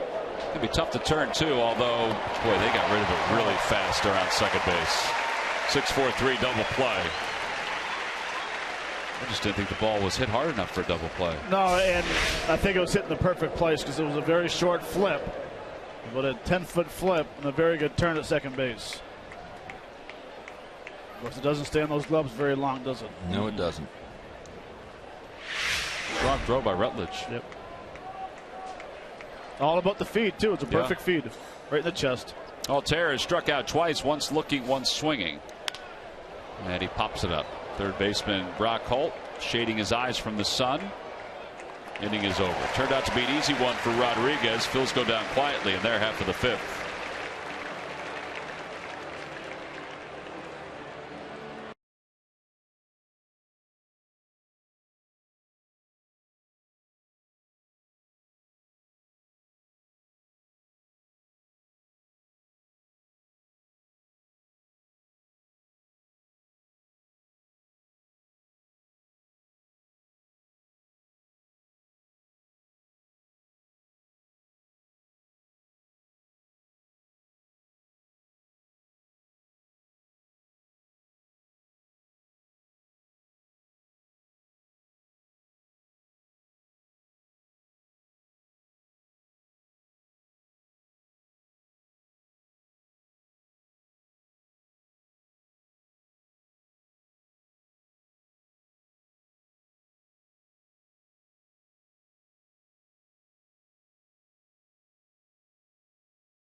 Bank's Champions in Action program recognizes nonprofit organizations that are making a difference in our communities. Congratulations to our latest champion, Philadelphia Academies. To learn more, visit citizensbank.com/community.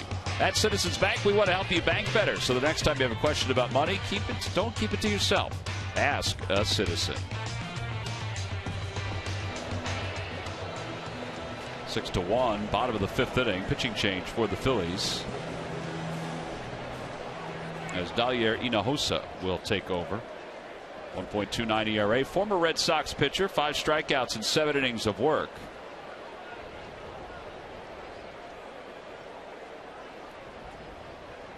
And he will face Alan Craig, who will pinch hit. And the pitch is high. 1 ball and no strikes to Craig. Pinch hitting for David Ortiz. David Ortiz has had enough of the Phillies today.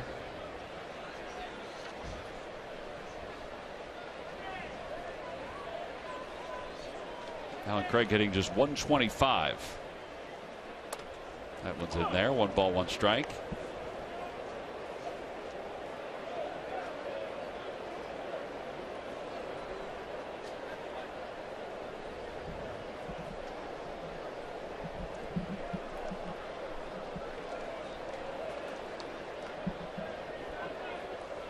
Swing and a miss.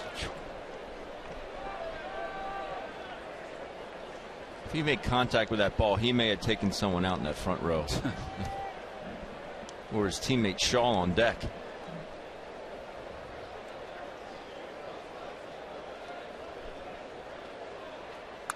Fouled back, and it remains 1-2. It will be Craig, then Shaw, and then Rusty Castillo.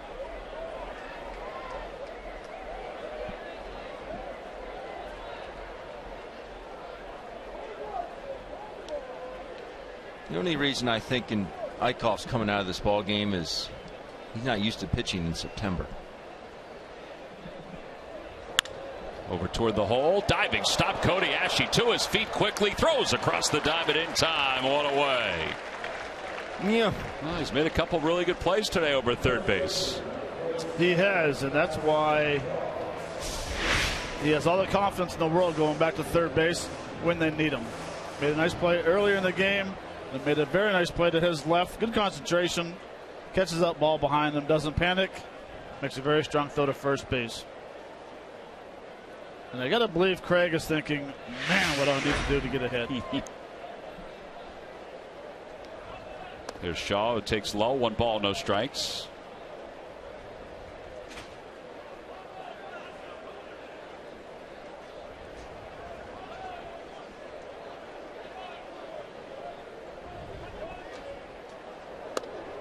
On the outside corner.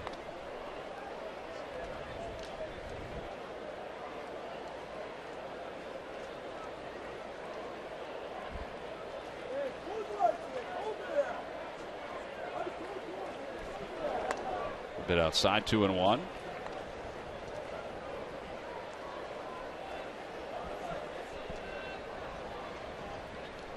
Shaw today is flied out to center field, and he's also struck out looking.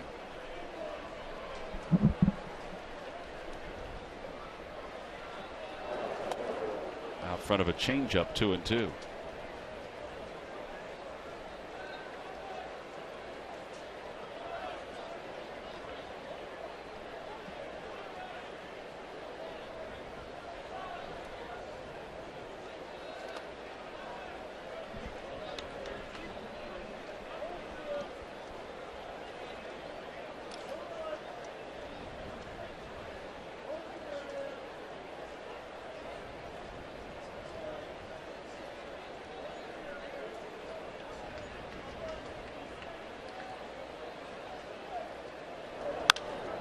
Fly ball left field, and Sweeney out toward the track is there, and he makes the catch. 2 outs.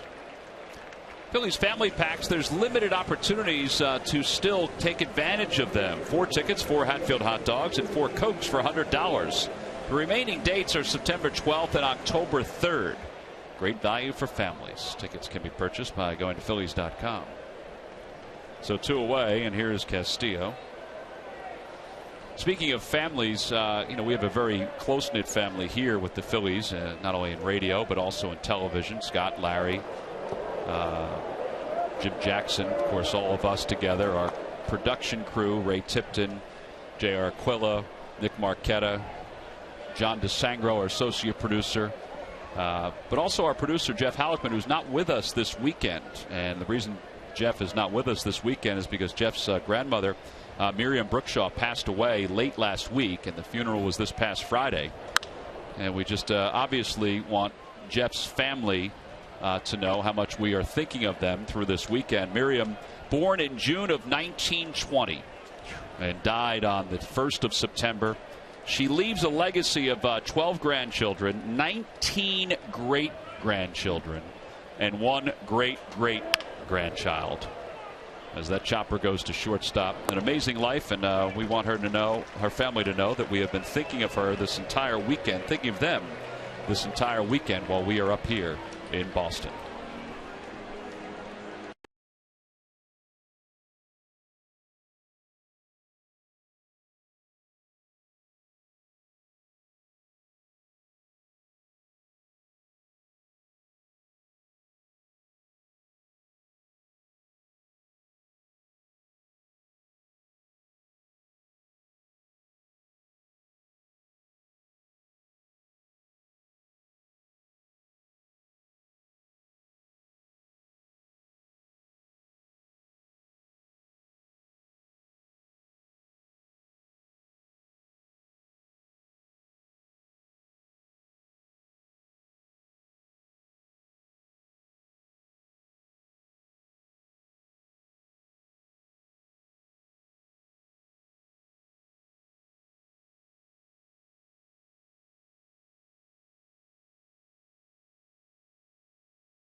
Behind the plate and become a force for the Phillies on defense, throwing out would-be base stealers on a regular basis.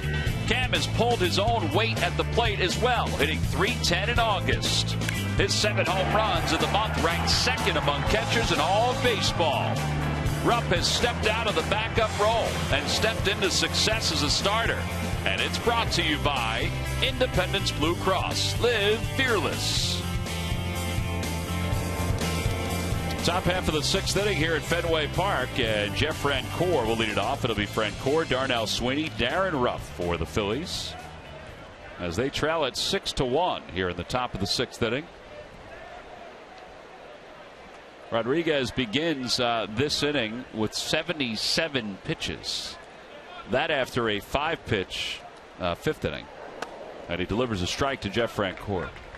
All right, so we are at 320, about 325, 320, I should say, here in the East. And the shadows have crept past home plate. Yesterday's game began at 4:05.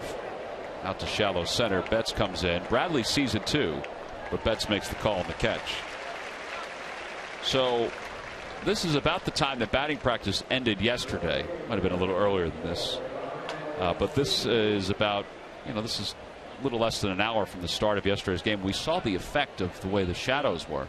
So we wondered, now that the hitters are basically in the shadows, how much of an effect it's going to be. We know that the outfielder is still battling the sun here this afternoon. As a hitter, you will see more early swings. Right on cue. Right on cue. Bogart says he has it. 2 outs. The reason why is because a lot of hitters remember how bad the shadows were yesterday, and they want to get up there and swing. Now, it shouldn't be bad for another couple innings, but it's always those guys that are about 6 or 7 away from hitting but think about it. At least I did.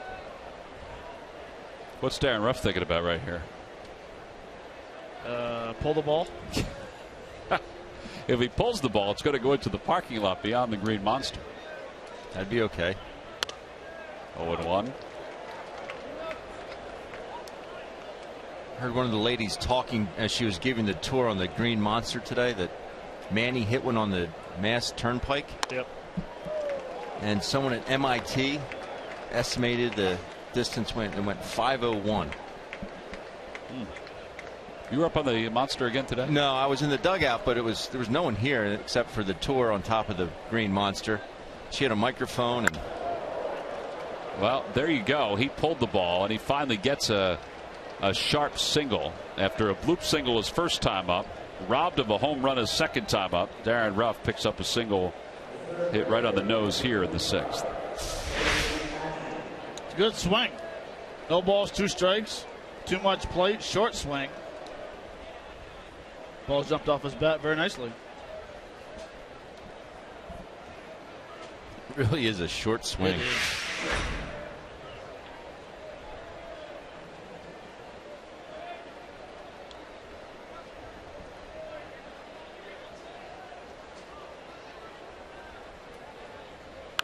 Ashe swings at the first pitch. That one's to shallow center.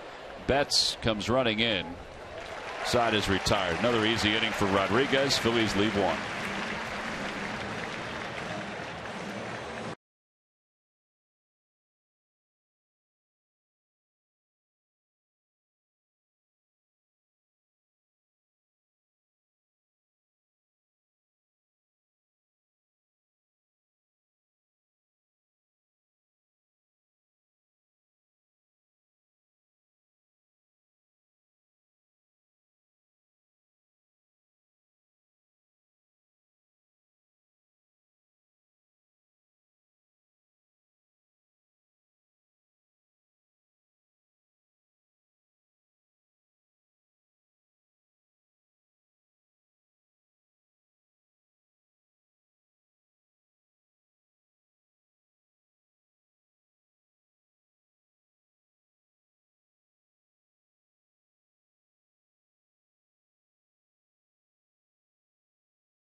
Right. And buy Chevrolet. Visit your local dealer at ChevyDealer.com. Well, this is a Chamber of Commerce day up here in Boston. It is a beautiful day to just be outside. We've had cool temperatures one day, seasonably comfortable another day, and now it's warming up once again. Everybody's enjoying themselves, sitting in the stands watching this game. Phillies just have not fared well in this ballpark.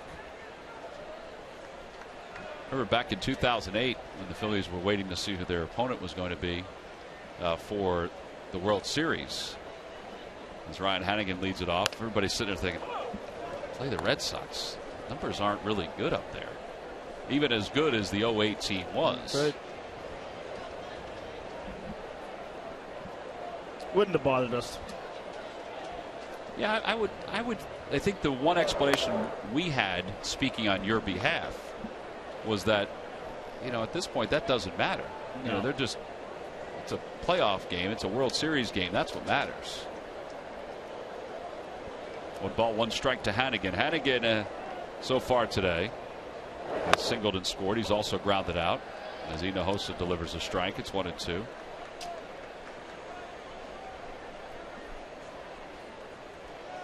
As it turns out, it worked out fine playing Tampa. Yeah, they fared okay. Yeah.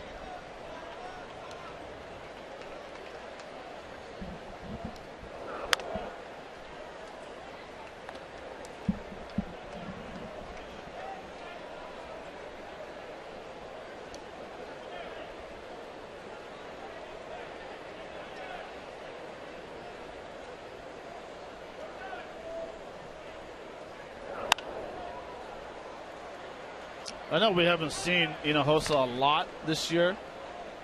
I'm trying to figure out what the Red Sox did not like in him. I'm thinking it was a numbers game. I mean, that's the only thing you can think of. I agree with you.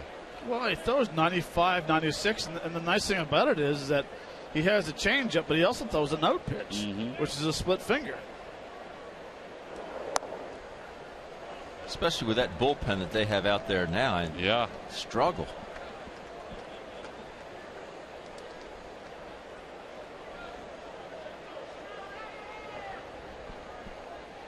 Signed with the Red Sox in 2013. Made his major league debut this past year with Boston.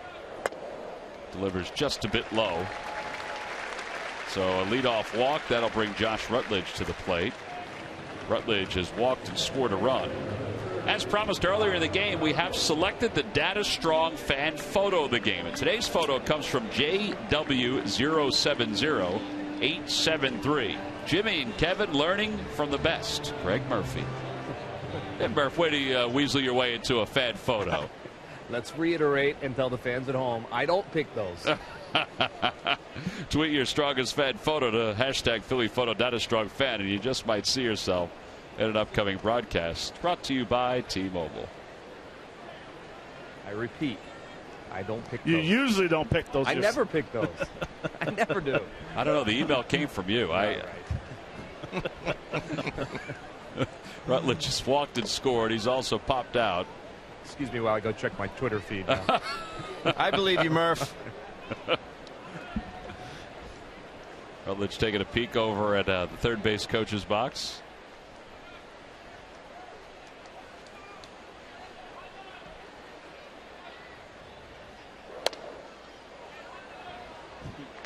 By the way, David Ortiz left today's ball game because of right calf tightness.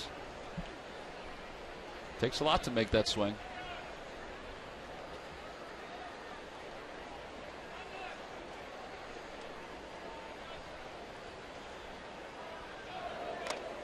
Foul tip. And strike three. So one away. Well, speaking of David Ortiz, he is the subject of our WB Mason delivery of the game. Game back in the first inning. Gets a 3-1 fastball. Down and in. Crushes a 3-1 fastball. 2-run home run for home run number 497 for Big Papi. That is your WB Mason delivery of the game.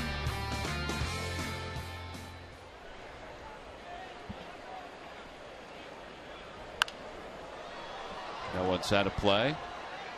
So the home run that David hit are the home runs that we were talking about the other day that you absolutely crush and it goes 2 or 3 rows deep. Mm-hmm. You're thinking, man, that's not very far out there. That's a good shot. It is a good shot. Just think hitting that baseball where Ted Williams' seat is. That is a good that's shot. a shot.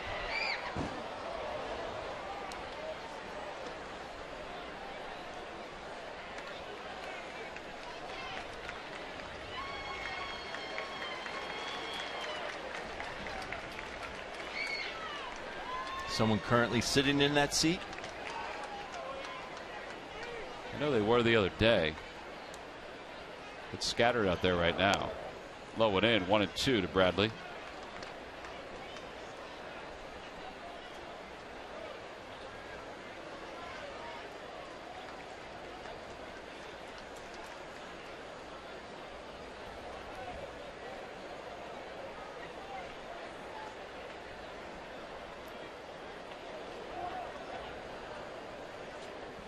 And now time is called. The Red Sox designated Hinojosa for assignment on the 11th of July. Phillies picked him up 4 days later. And after playing 2 weeks with the Iron Pigs, they brought him up on the 31st, sent him right back down. Made his major league debut on May 3rd here at Fenway Park against the Yankees. Not a bad debut, an inning and 2/3 scoreless.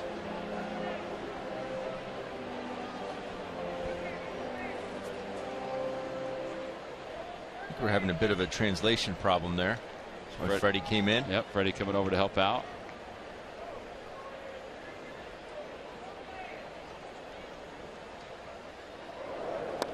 Got him. He threw that split, and that's the second strikeout for Hinojosa. And 2 away. May have been a backup slider. I was thinking that after watching that. You usually don't set up as a catcher. Usually don't set up in on lefties for a split. You want that thing diving down and away to a lefty. Well, the top of the order is upon us for the Red Sox, and this is what they've done during this series. Hitting close to 500. That's pretty productive.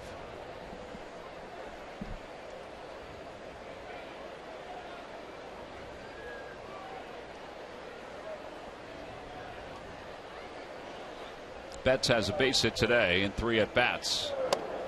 He also scored a run. 2 balls, no strikes.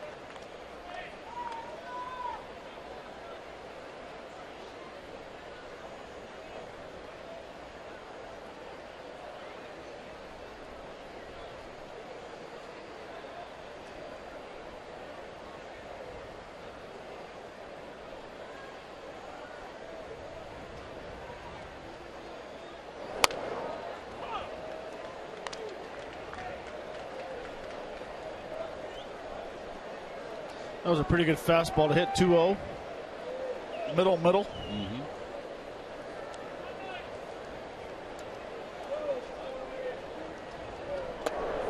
Outside. 3 balls, 1 strike.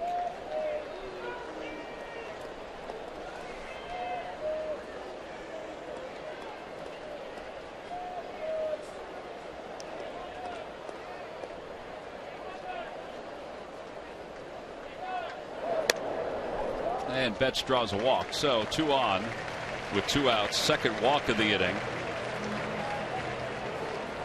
Well, tomorrow make sure you tune in for Breakfast on Broad. It's on from 6 until 8 a.m. weekdays. Tomorrow, Matt Rule, the head football coach at Temple University, is going to call in and talk about yesterday's victory over the Penn State Nittany Lions. By the way, did we ever see that young lady who works here in Boston that was sitting at the table with us yesterday watching the Temple Penn State game, the Penn State alum? I saw her at the halftime. Okay, did you mention anything to her at that point? I asked her how the game was going, and she just looked at me. Okay. Well, congratulations to Matt and the Temple Owls. That is a huge first win in front of a sold-out crowd at Lincoln Financial Field. Dominated.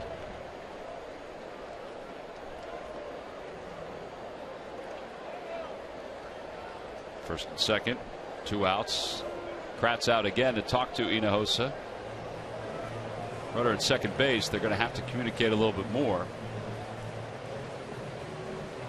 Home plate umpire Lance Barrett's not wasting any time. This is going to be a quick conversation.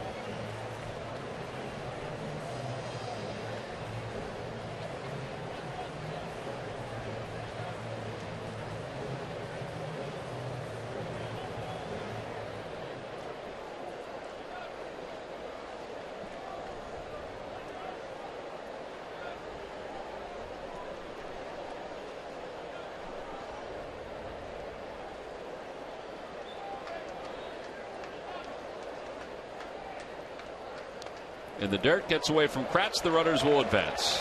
So second and third with 2 men down. And Holt now ahead 1 ball, or has the count even. 1 ball, 1 strike. Kratzy just a little late. You got to get that other shin guard down. The left guard. You keep one leg up like that, that does not enable you to get over top of the ball. That's why you see that ball hit off his chest protector and kick off to the right.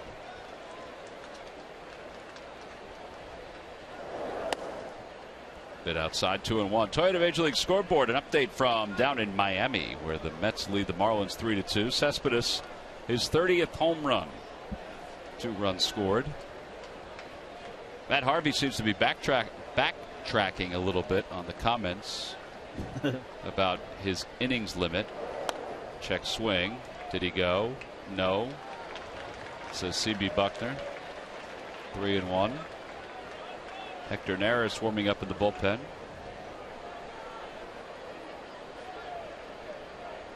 Comments were pertaining to the 180 pitches that his agent Scott Boras said he will be limited to this year. And ball 4. 3 walks. 180 innings. I say pitches. That's not a lot. That's a couple of games for him.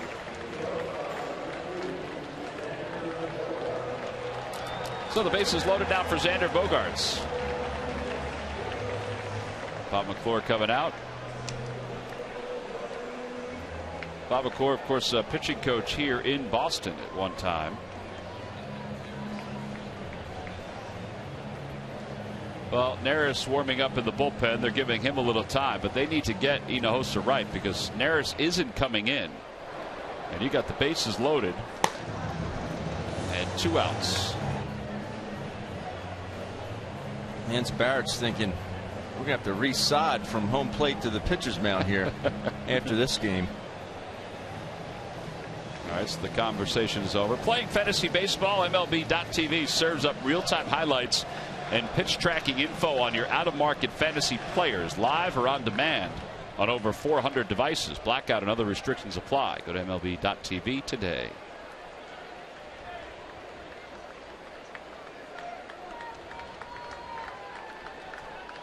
So Bogaerts, who is 1 for 2 today, he singled and scored his first time up, walked in the second, lined out his third time to the plate.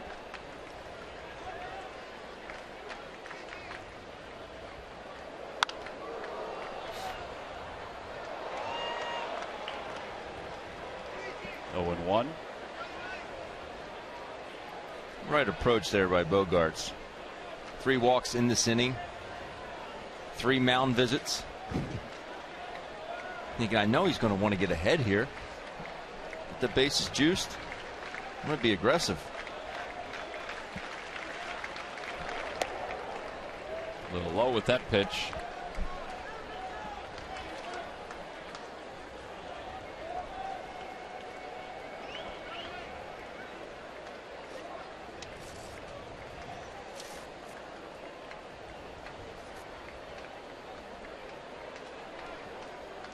Somebody's got to shut that door. Can't play the game with that door open.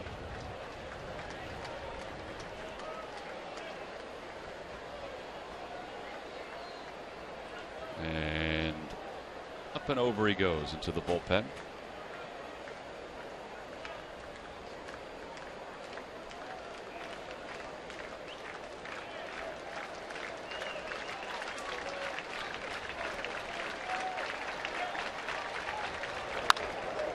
That one will bounce foul toward the camera well.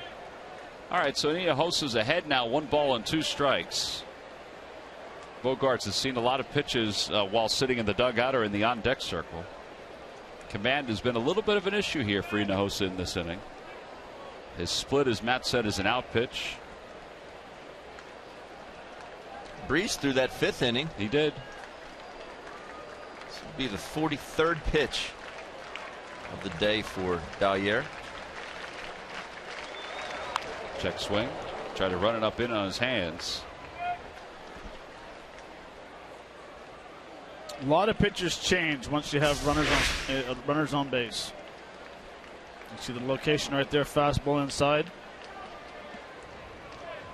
For some reason, the old brain starts to click a little more, and you start thinking a little bit more when runners are on base.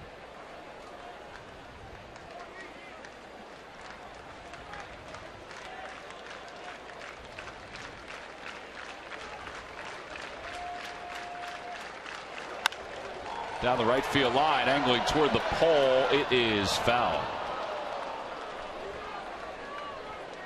And really, you shouldn't worry about with runners on base because you're trusting your catcher. He's still one to call on the pitches. Right, Ben? You got to trust you guys. Yeah. Well, this is a 30-pitch trust situation going on here in the 6th inning. He's at the point now, he's like, I got myself into this mess. I'm going to find a way to get myself out. Yeah. Runners lead off 1-2 to Xander Bogaerts. And a hot shot towards short, knocked down by Galvis. Throw to second in time to get Brock Holt. Just in time 6-4 on the putout, a fielder's choice, and the Red Sox leave him loaded.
.6-1 Red Sox. They scored 2 in the first, 4 in the second. That's been it, though. But that was enough to take this comfortable lead. David Ortiz hit home run number 497, had 3 RBIs before he left with a left calf strain. Eduardo Rodriguez, 6 innings, 7 hits, and 1 earned run. He's still out there as we begin the top of the 7th inning. As the Phils will come to the plate with Eric Kratz, Freddie Galvis, and Odubel Herrera.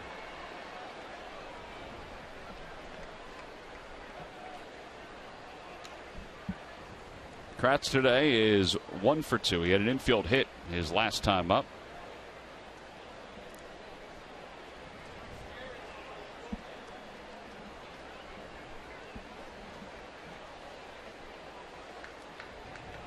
Outside, 1 ball, no strikes. Always seem to work out that way. You catch a long half inning, and then you're leading off the next one. Legs are a little wobbly at this point, Ben. Whew. Inside, and it's 2-0. Or someone makes an unbelievable play defensively, they lead off. Eric is trying to catch up on some of the Phillies pitchers that he wasn't familiar with last couple of days. It's something that he's done quite often in his big league career. He was catching their bullpens. So there were just certain guys that he has to sort of relearn. So he was out there yesterday, brand new shin guards and all. I mean, they were bright and they were red. It's a show, Tom. Everything's new up here. 2-1 to Kratz. And he fouls it back to our right. We're not even going to show Larry this time. It's not going to fool us again. Be great if we showed him. He picked the ball up again. I got it. Isn't Angel down that way? Bill and Angel and Will are down there, yeah. Oh, you think it went into the Spanish booth? Spanish broadcaster's booth? 2-2 pitch. And a called strike 3 right down the chute. 1 away, and that'll bring Freddie Galvis to the plate. Murph's got a minor league update. Murph. All right, thanks, Tom. Well, I know a lot of Phillies fans are keeping their eyes on the Reading Fighting Phils now as they head to the postseason. Well, last night, Jake Thompson on the mound last night, the right-hander that was acquired from the Rangers in the Cole Hamels trade. How good has he been for the Reading Fighting Phils? 5-1 since he's gotten there with an ERA of 1.80. Last night, 6 innings pitched, no earned runs, allowed just 4 hits, no walks, 7 strikeouts. They are gearing up for the postseason in Baseball City. That's a good person to have helping you to gear up for the postseason if he's throwing that way. Eflin's been doing well too. Phillies have a number of young pitchers. We've seen a couple of them come up here. I mean, aside from what Jared Eichhoff did today. But that's a pretty refreshing line right there by Jake Thompson.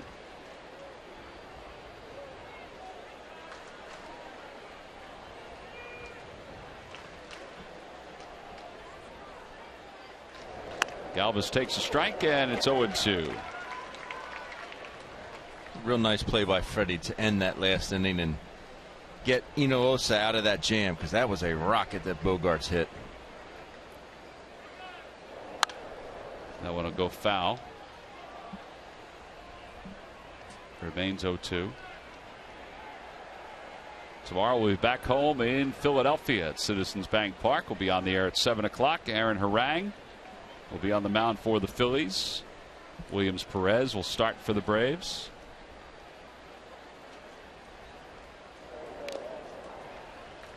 There's a foul tip, or foul ball I should say, so it remains 0-2. Braves are going to be a totally different team. I mean, there's a handful of guys that are similar, but they've revamped since we last saw them.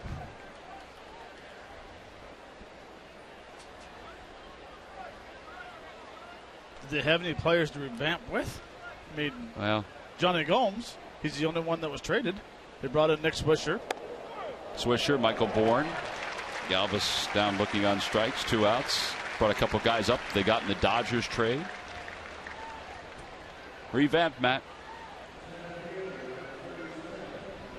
And now Odubel Herrera, who is 1 for 2. Walked back in the third.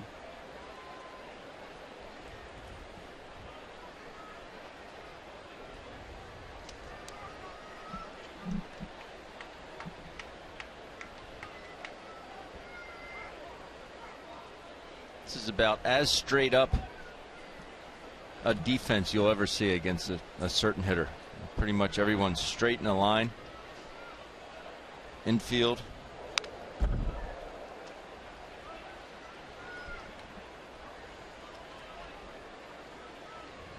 Which is a good sign when you see that for a hitter.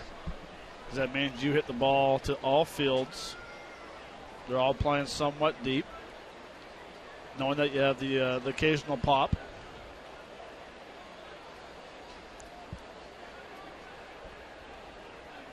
You might see them shift if the count goes to 2 strikes. You might see them shift more towards left field. 1 ball, 1 strike. Well, he needs one more hit to get that average up to 300. It's a 299. It was a 298 at the start of today's ball game. Hit 299 yesterday.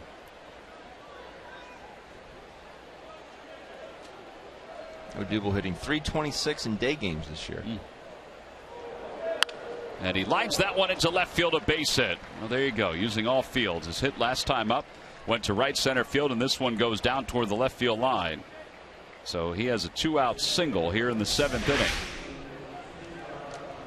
And that'll raise his average to 300, and that may be the last time we see it dip under 300. It's all about how long that barrel stays to the zone. Is why he can hit the ball to left field, center field, and right field and be consistent with it. Cesar Hernandez with the runner at first base. Takes low.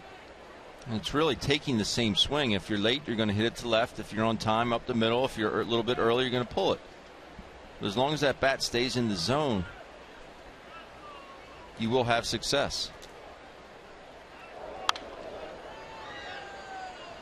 Well, you think back to where Odubel was last 54 games. He is hitting over 360. In the last 54 games, over 360. He's raised his average from 243 to where it is right now.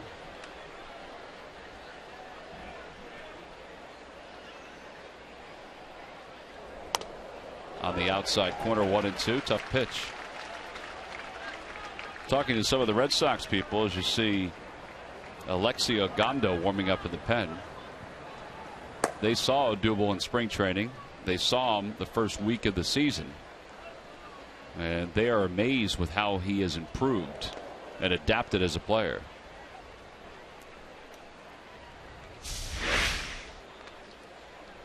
That's the key right there, is that leg kick gets up. He recognizes if it's a fastball away, off speed, whatever it is.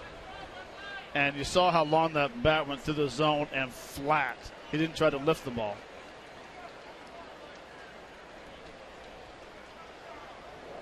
Two-two pitch, line to first, caught by Shaw, and the inning is over. No runs, a hit, no double left over at first. Time to stretch here at Fenway Park.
Phillies trail it 6-1. WB Mason offers brands you love like swing lines, huge selection of laminators and shredders. Whether you're preserving your best work or safely destroying your most confidential documents, Swing Line and WB Mason deliver a cut above the rest. Who but WB Mason? Hector Neris will take over after 2 scoreless innings by Dalier Hinojosa. He did not allow a hit, but he did walk 3 and struck out 2 in the outing. But here is Neris, 2-2 with a 4.50 earned run average. And he will face 4, 5, and 6 for the Red Sox. Alan Craig, Travis Shaw, and Rusney Castillo.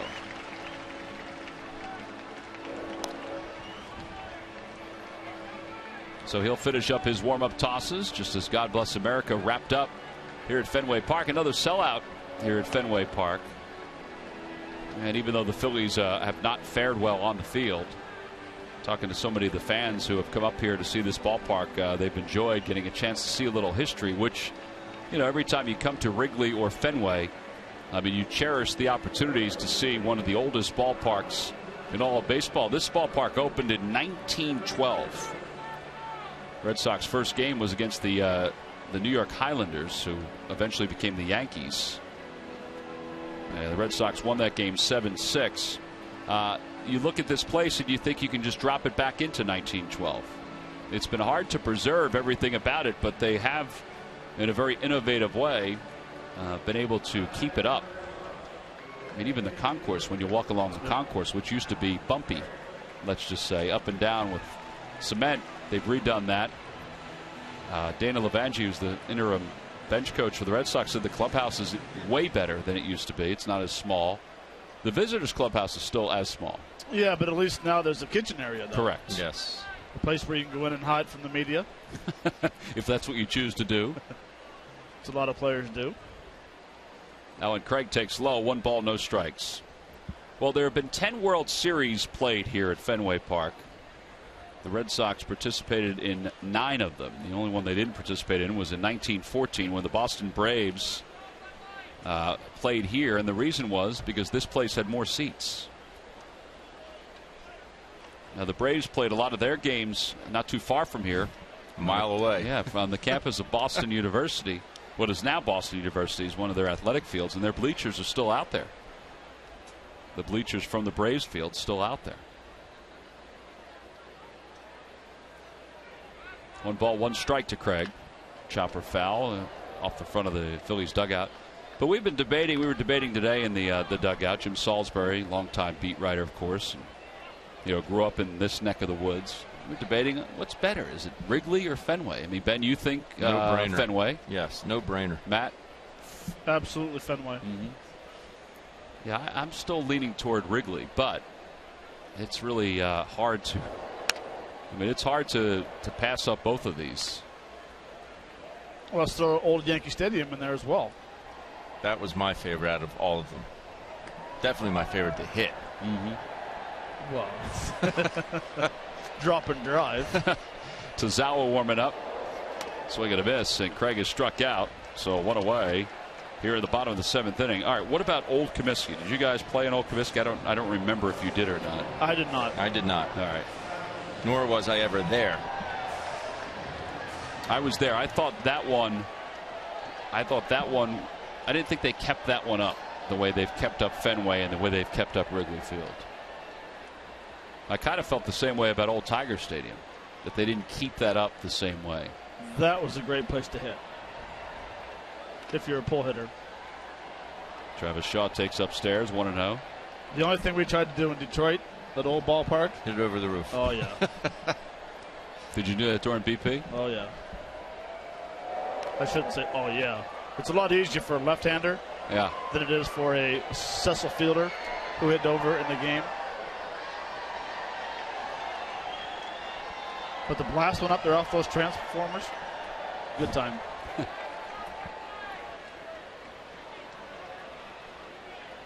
2-0 pitch hit out towards center field, and Odubel will wait for it. Yeah, there are 2 outs here in the 7th inning. Well, we're talking about the old days, Murph, so it's a good time for our timeless moment. Is indeed brought to you by Coors Banquet, and the date was September 6th, 1952. In the first game of a doubleheader, right-handed pitcher Robin Roberts gave up 6 runs in 8 innings, but goes the route as the Phils rally for a 7-6 win over Boston in 17 innings. First game of a Saturday doubleheader, as I mentioned. How about this line? 17 innings, 18 hits, 6 runs, 5 of those were earned, 2 walks and 5 strikeouts. They had to suspend the second game in the 8th and complete it the next day for obvious reasons. The Phillies lost that game 3-1. Well, that's. Can you imagine? Yeah, I can't imagine. I can't imagine. I mean, in this day and age, whoever would allow that to happen would probably be fired the next day. How many pitches do you think he threw? I was thinking about that. 17 innings? Yeah. 107. No, I'm just kidding. Oh. Well, say he even averaged 15 an inning, which is very efficient. It's still 255 pitches. Yeah. That one's fouled at the plate. 2 balls and 2 strikes to Castillo. I used all my toes and fingers for that, Tom. That's excellent accounting on your part.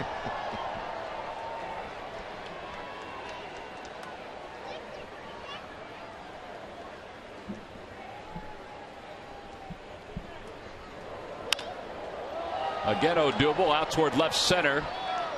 Shading his eyes from the sun, puts it away. Side is retired in order. So Neris works a 1-2-3, bottom of the 7th.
Toyota.com today to find out. Toyota, let's go places. And by McDonald's. Double the love it at McDonald's with a double cheeseburger and small fry for just $2.50.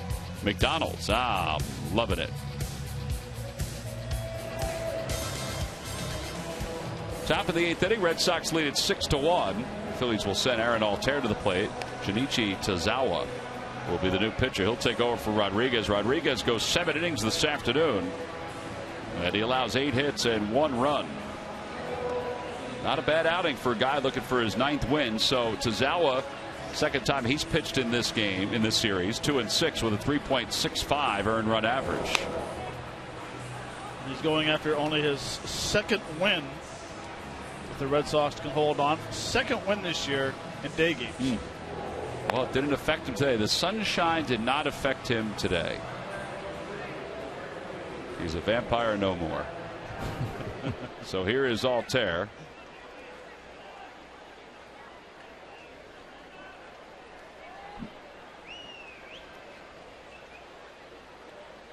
One walk and 7 strikeouts, 102 pitches, finishes off the line for Rodriguez. Well, if you're Torey Lovell, Carl Willis, I mean, you have to be pleased about what your starters have done in this series.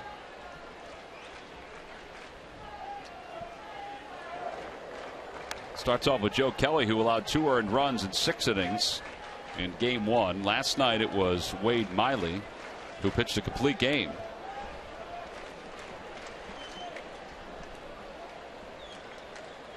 Today Rodriguez, 7 innings, 8 hits, 1 run. 1 ball, 1 strike to Altair. A lot of folks up here get frustrated with Rodriguez. He's a very streaky pitcher. And it's, you know, they tend to forget the fact that he's 22 years old. 22 years old.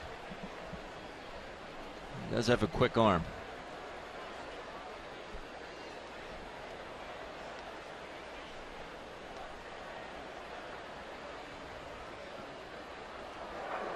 Check swing. 2-1.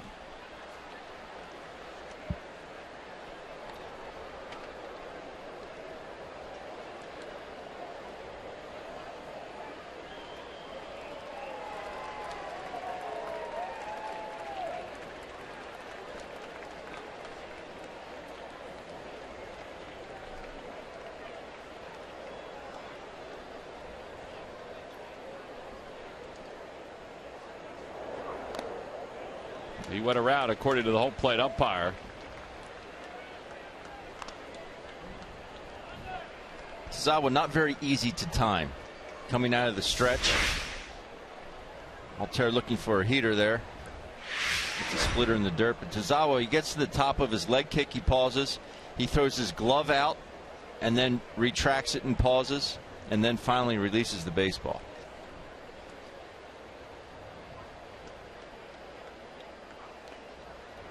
Three balls, 2 strikes. It's not a complete stop, but he definitely pauses. And if you watched any of the Little League World Series, watch that him is get exactly to the top. Eventually.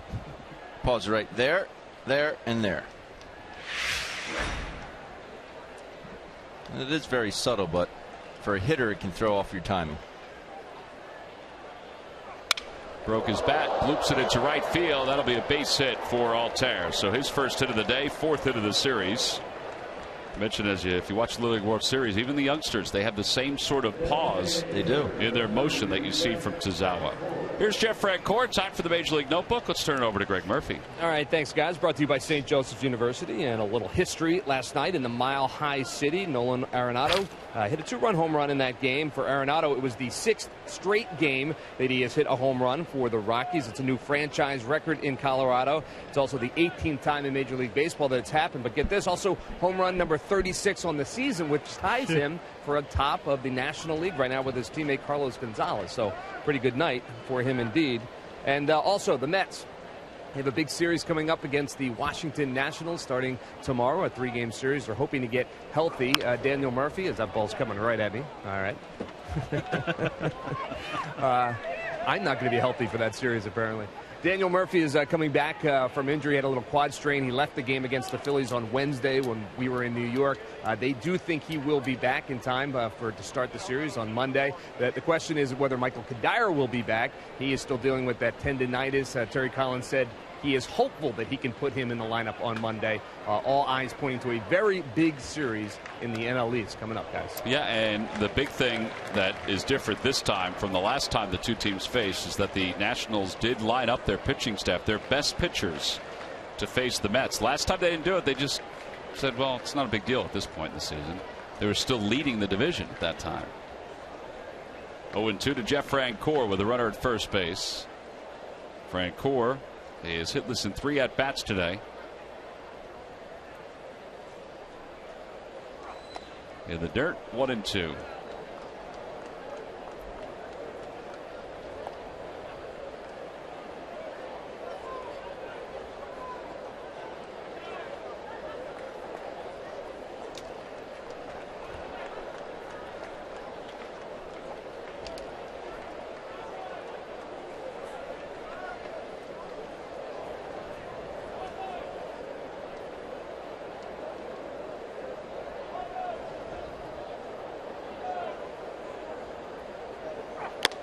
And Francoeur strikes out. 1 away.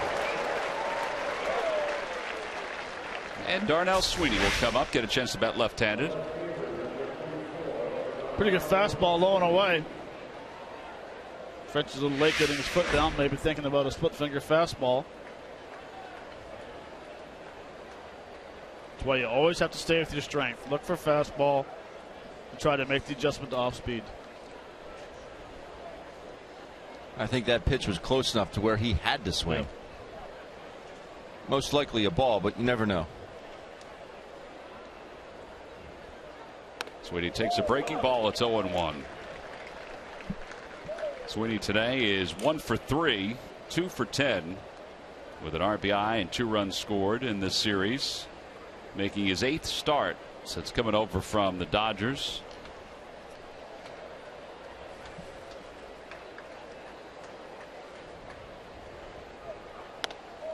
Out in front of that off-speed pitch. It's going to be interesting to see what type of swings we have with the shadows creeping out. Yeah. Craig, Shaw, and Castillo, last inning strikeout, F8. Both fly balls to center were off the end of the bat. And that's the biggest thing, is being able to, we talked about yesterday, is checking the rotation of the ball, being able to stay back a little longer and trying to square it up. You have a tendency to jump a little quicker and hit more baseballs off the end of the bat or out in front of pitches. Altair's the same way. The base hit he had, way out in front. Yeah, they may have just set Sweeney up for that split, the way they just threw that last pitch. Made him dance a little bit to get out of the way.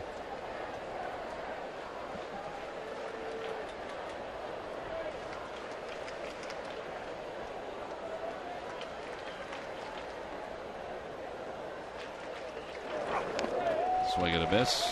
And Sweeney strikes out. Back-to-back strikeouts for Tozawa. A full preview of the Phillies homestand with the Braves. A closer look at Temple's first win over Penn State in 74 years. And plenty of discussion about the Eagles roster moves as the season opener approaches. Send your opinions to @PST on CSN. And then let's talk about it with Michael Barkan on Philly Sports Talk Monday night at 5 right here on Comcast Sportsnet. Darren Ruff is 2 for 3 today, robbed of a home run back in the 4th inning, but he has singled twice. His average at 246.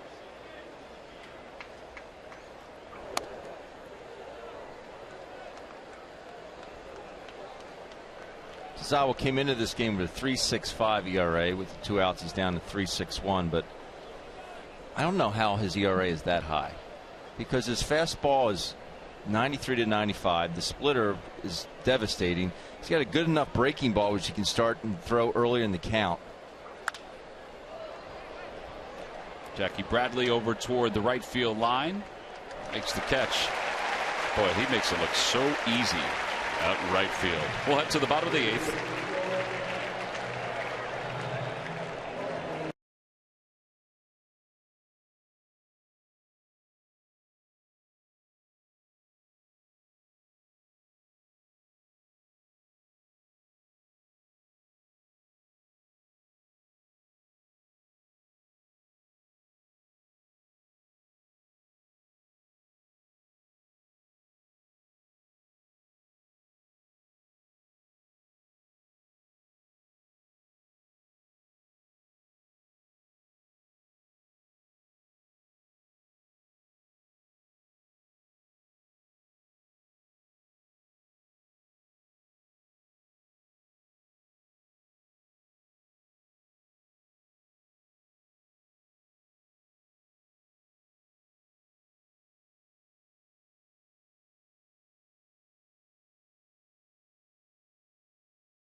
play of the game. Darren Ruff hits his ball to deep right center field. Mookie Betts goes back and robs Darren Ruff of a home run. Made it look kind of easy, but that is a tough play out in the Bermuda Triangle out there, which is right center field at Fenway Park. Mookie Betts making it look easy, and that is your Hyundai defensive play of the game. All right, so the more we look at it, I thought originally it was robbed of a home run. You think it would have hit the railing, or you think it would have slipped over the fence? Matt? I say railing. Railing, Ben? I think it would have hit the railing, kicked left, and Darren would have had inside the park. That's what I think. Well, that's a good way of looking at it. It's a homer either way. All right, case closed. Here's Luis Garcia to face Ryan Hanigan. Hanigan takes strike one. Garcia takes over for Neris. Neris goes a scoreless inning and a strikeout today. Jared Eichhoff started the ball game. He went the first four. He allowed the 6 runs, 2 in the first, 4 in the second. Breaking ball, 1 ball, 1 strike.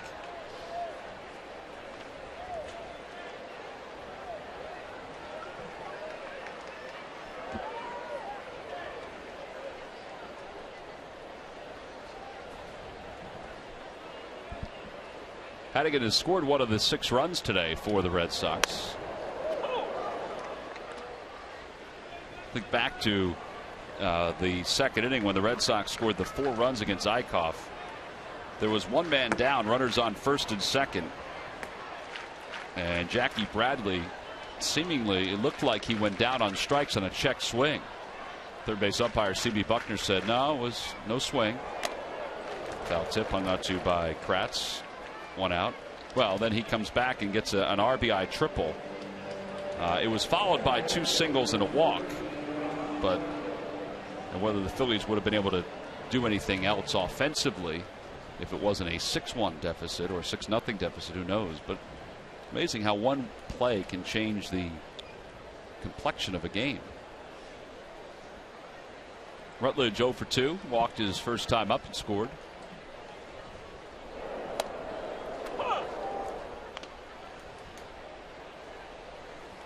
The second inning was similar to the one yesterday in the 4th inning.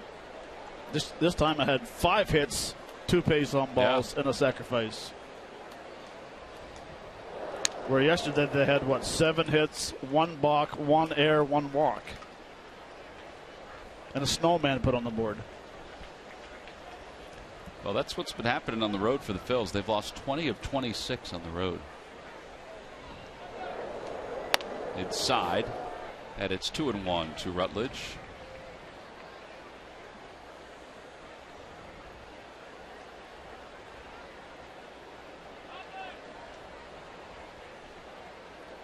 Red Sox have scored 6 today. They have averaged 6.3 runs against the Phillies in their history series. 4-3 on the putout, 2 away here in the 8th. Well, the Phillies Wives Healthy Recipe Book featuring 36 favorite tasty recipes from Phillies players and coaches, called From Our Home to Yours. A collection of Phillies recipes is on sale for $19.99 at the Majestic Clubhouse store, Phillies.com, or by calling 877-GO-PHILS.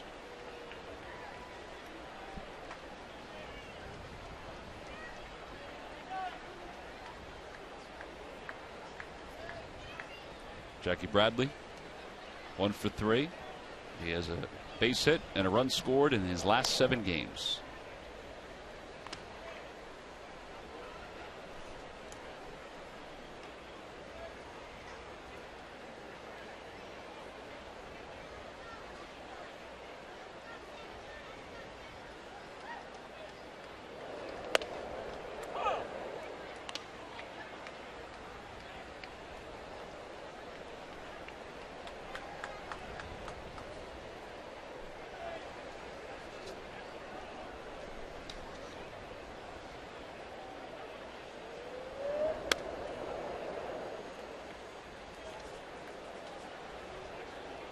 Most of the Phillies pitchers today have had a problem throwing inside the Boston hitters.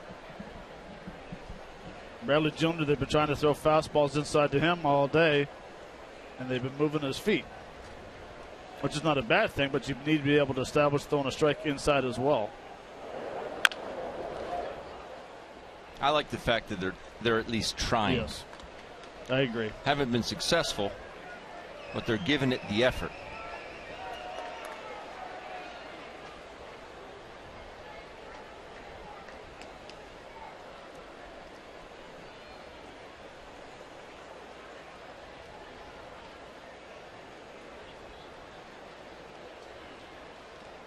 We've played 3 games here. Not one home run hit over that Green Monster. No. A little disappointed by that. Very. It's fun watching the Phillies hit home runs over the Monster. I mean, Bradley's has 1 to center field. Big Papi has 2 to right, and Herrera has 1 to right field.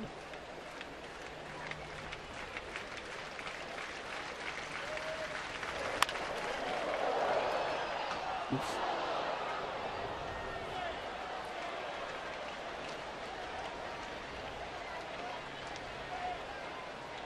I'm also disappointed that they took those Coke bottles down off the light tower. That was good target practice.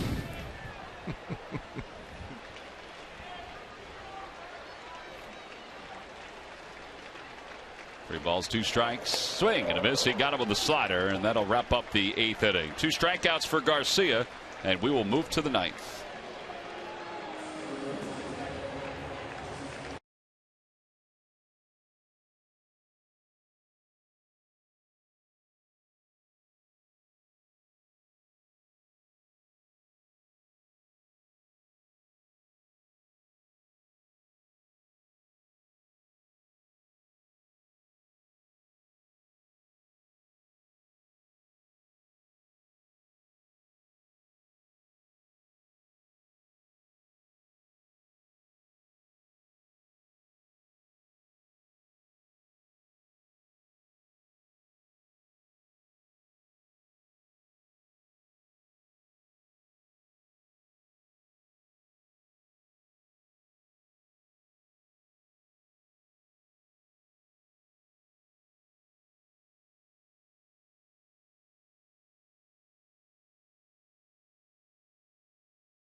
Ninth, Phil's trailing the Red Sox 6-1. One last chance for them. When it's all said and done here, guys, in Boston, on the bus and on the plane, and back to Philadelphia for what will be a long homestand for the Phils. The Braves are coming to town starting tomorrow, Monday, Tuesday, Wednesday. Here are the pitching matchups. Monday at 7:05, it'll be Williams Perez versus Aaron Harang, the right-hander. Matt Whistler will take the ball for the Braves on Tuesday night, also at 7:05, versus Aaron Nola. And then on Wednesday, it'll be Julio Teheran for the Braves. And the Phils still deciding who will throw on Wednesday, talking about moving into that 6-man rotation. They're still deciding on how they're going to go, so we'll wait and see who will take the ball for the Phils on Wednesday. But, guys, I should remind you, this one's not over yet. All right, Murph, we appreciate that. As we do go to the top of the 9th inning, the Phillies will face Robbie Ross for the second time in this series. Ross 0-2, an ERA of 3.83. And Cody Ashley fouls the first pitch back. It's 0-1. Ashley is 0 for 3 in this game. A strikeout and 2 flyouts.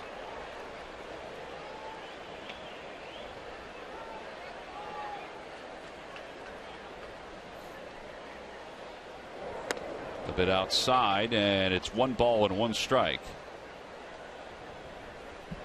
Well, 26 games this season, scoring 1 run or fewer.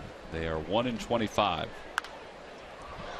I think the way the Phillies pitching staff is set up this year, that record, that win-loss record, wouldn't be a surprise to anybody because the starters have given up their share of runs this year. It's hard to win a game 1-0, but that was Cole Hamels earlier this season.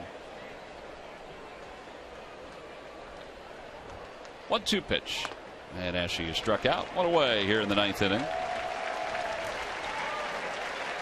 And that'll bring Eric Kratz to the plate. Well, here's the Phillies' remaining schedule. They still have 4 against the Chicago Cubs. They play the Nationals 6 times, and they still have the 3 games against the New York Mets. So they have a chance to play spoiler before the end of the season. Pete Buchanan, he was talking about this yesterday. He just wants them to start playing better baseball again.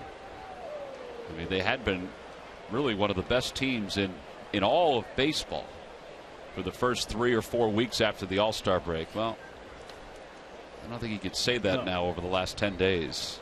That's what it comes down to, playing fundamentally sound baseball, not making some of the plays that we've seen just in this 3-game series against the Sox. Base running errors, fielding errors, mental mistakes. You know, I've played on some teams that, you know, we weren't very good, but when it came down to September games, we kind of took the attitude of we do not want anyone celebrating on our field. Mm-hmm.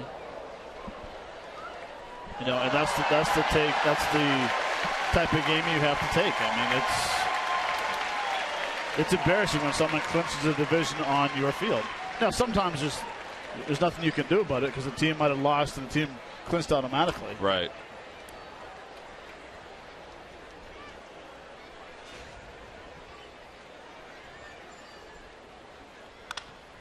Kratz to first base.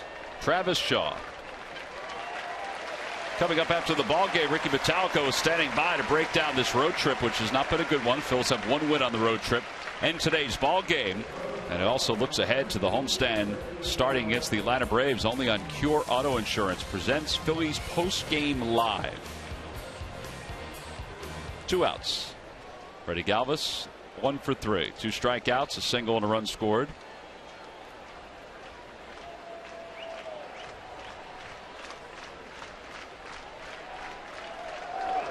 Inside. I just want to say that where David Ortiz's home run landed, back in the first, about 4 or 5 rows deep, think about where Ted Williams' seat is.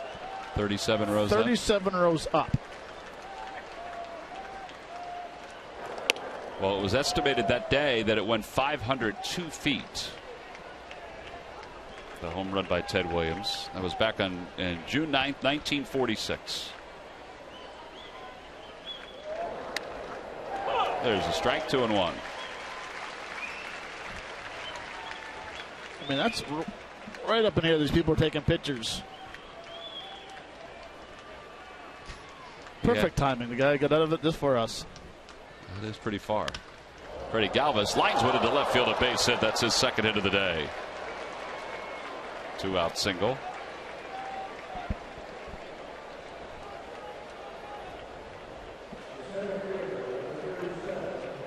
That is so far. Home run came against Fred Hutchinson on June 9th, 1946. I mean, look at that. Look where the seat is. That is where David Ortiz was with the home run.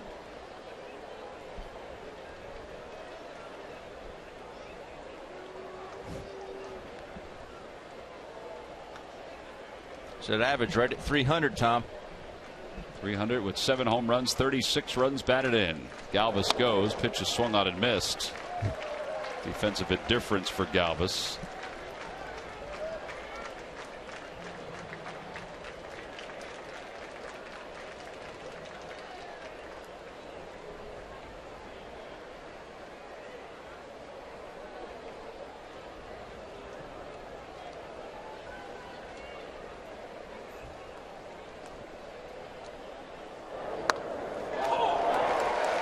No balls, 2 strikes.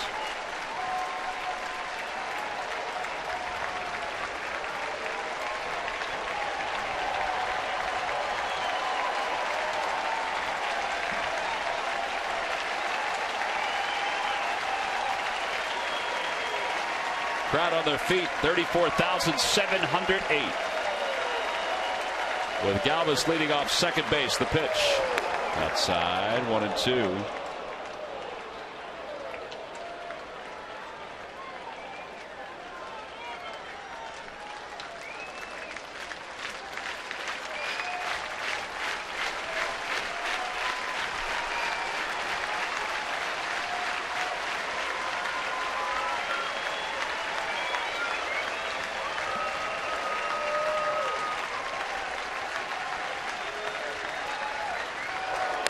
2-2.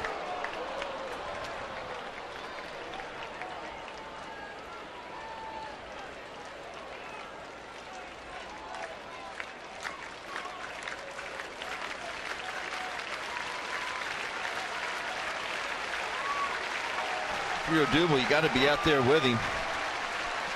Throws you a ball in, tip your cap to him, but I'm diving as much as I can right here.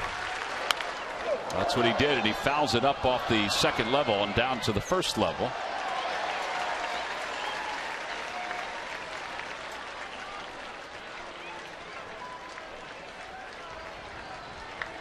I always like seeing that a gentleman made a nice catch off the carom, puts the arms up like he's extremely happy, then passes to the nearest kid. Yeah.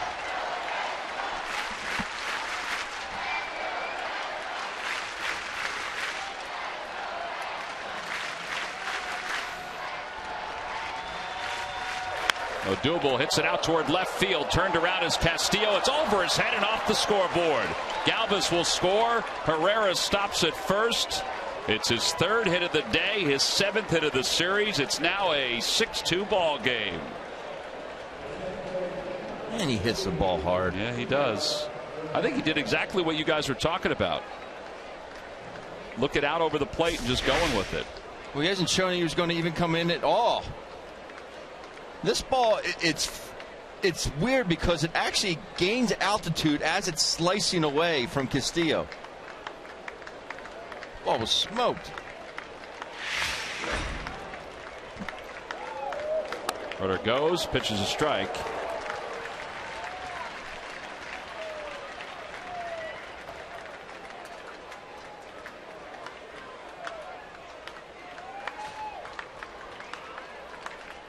Nice to see he gets that knock. Now puts it average at 302 for Odubel Herrera.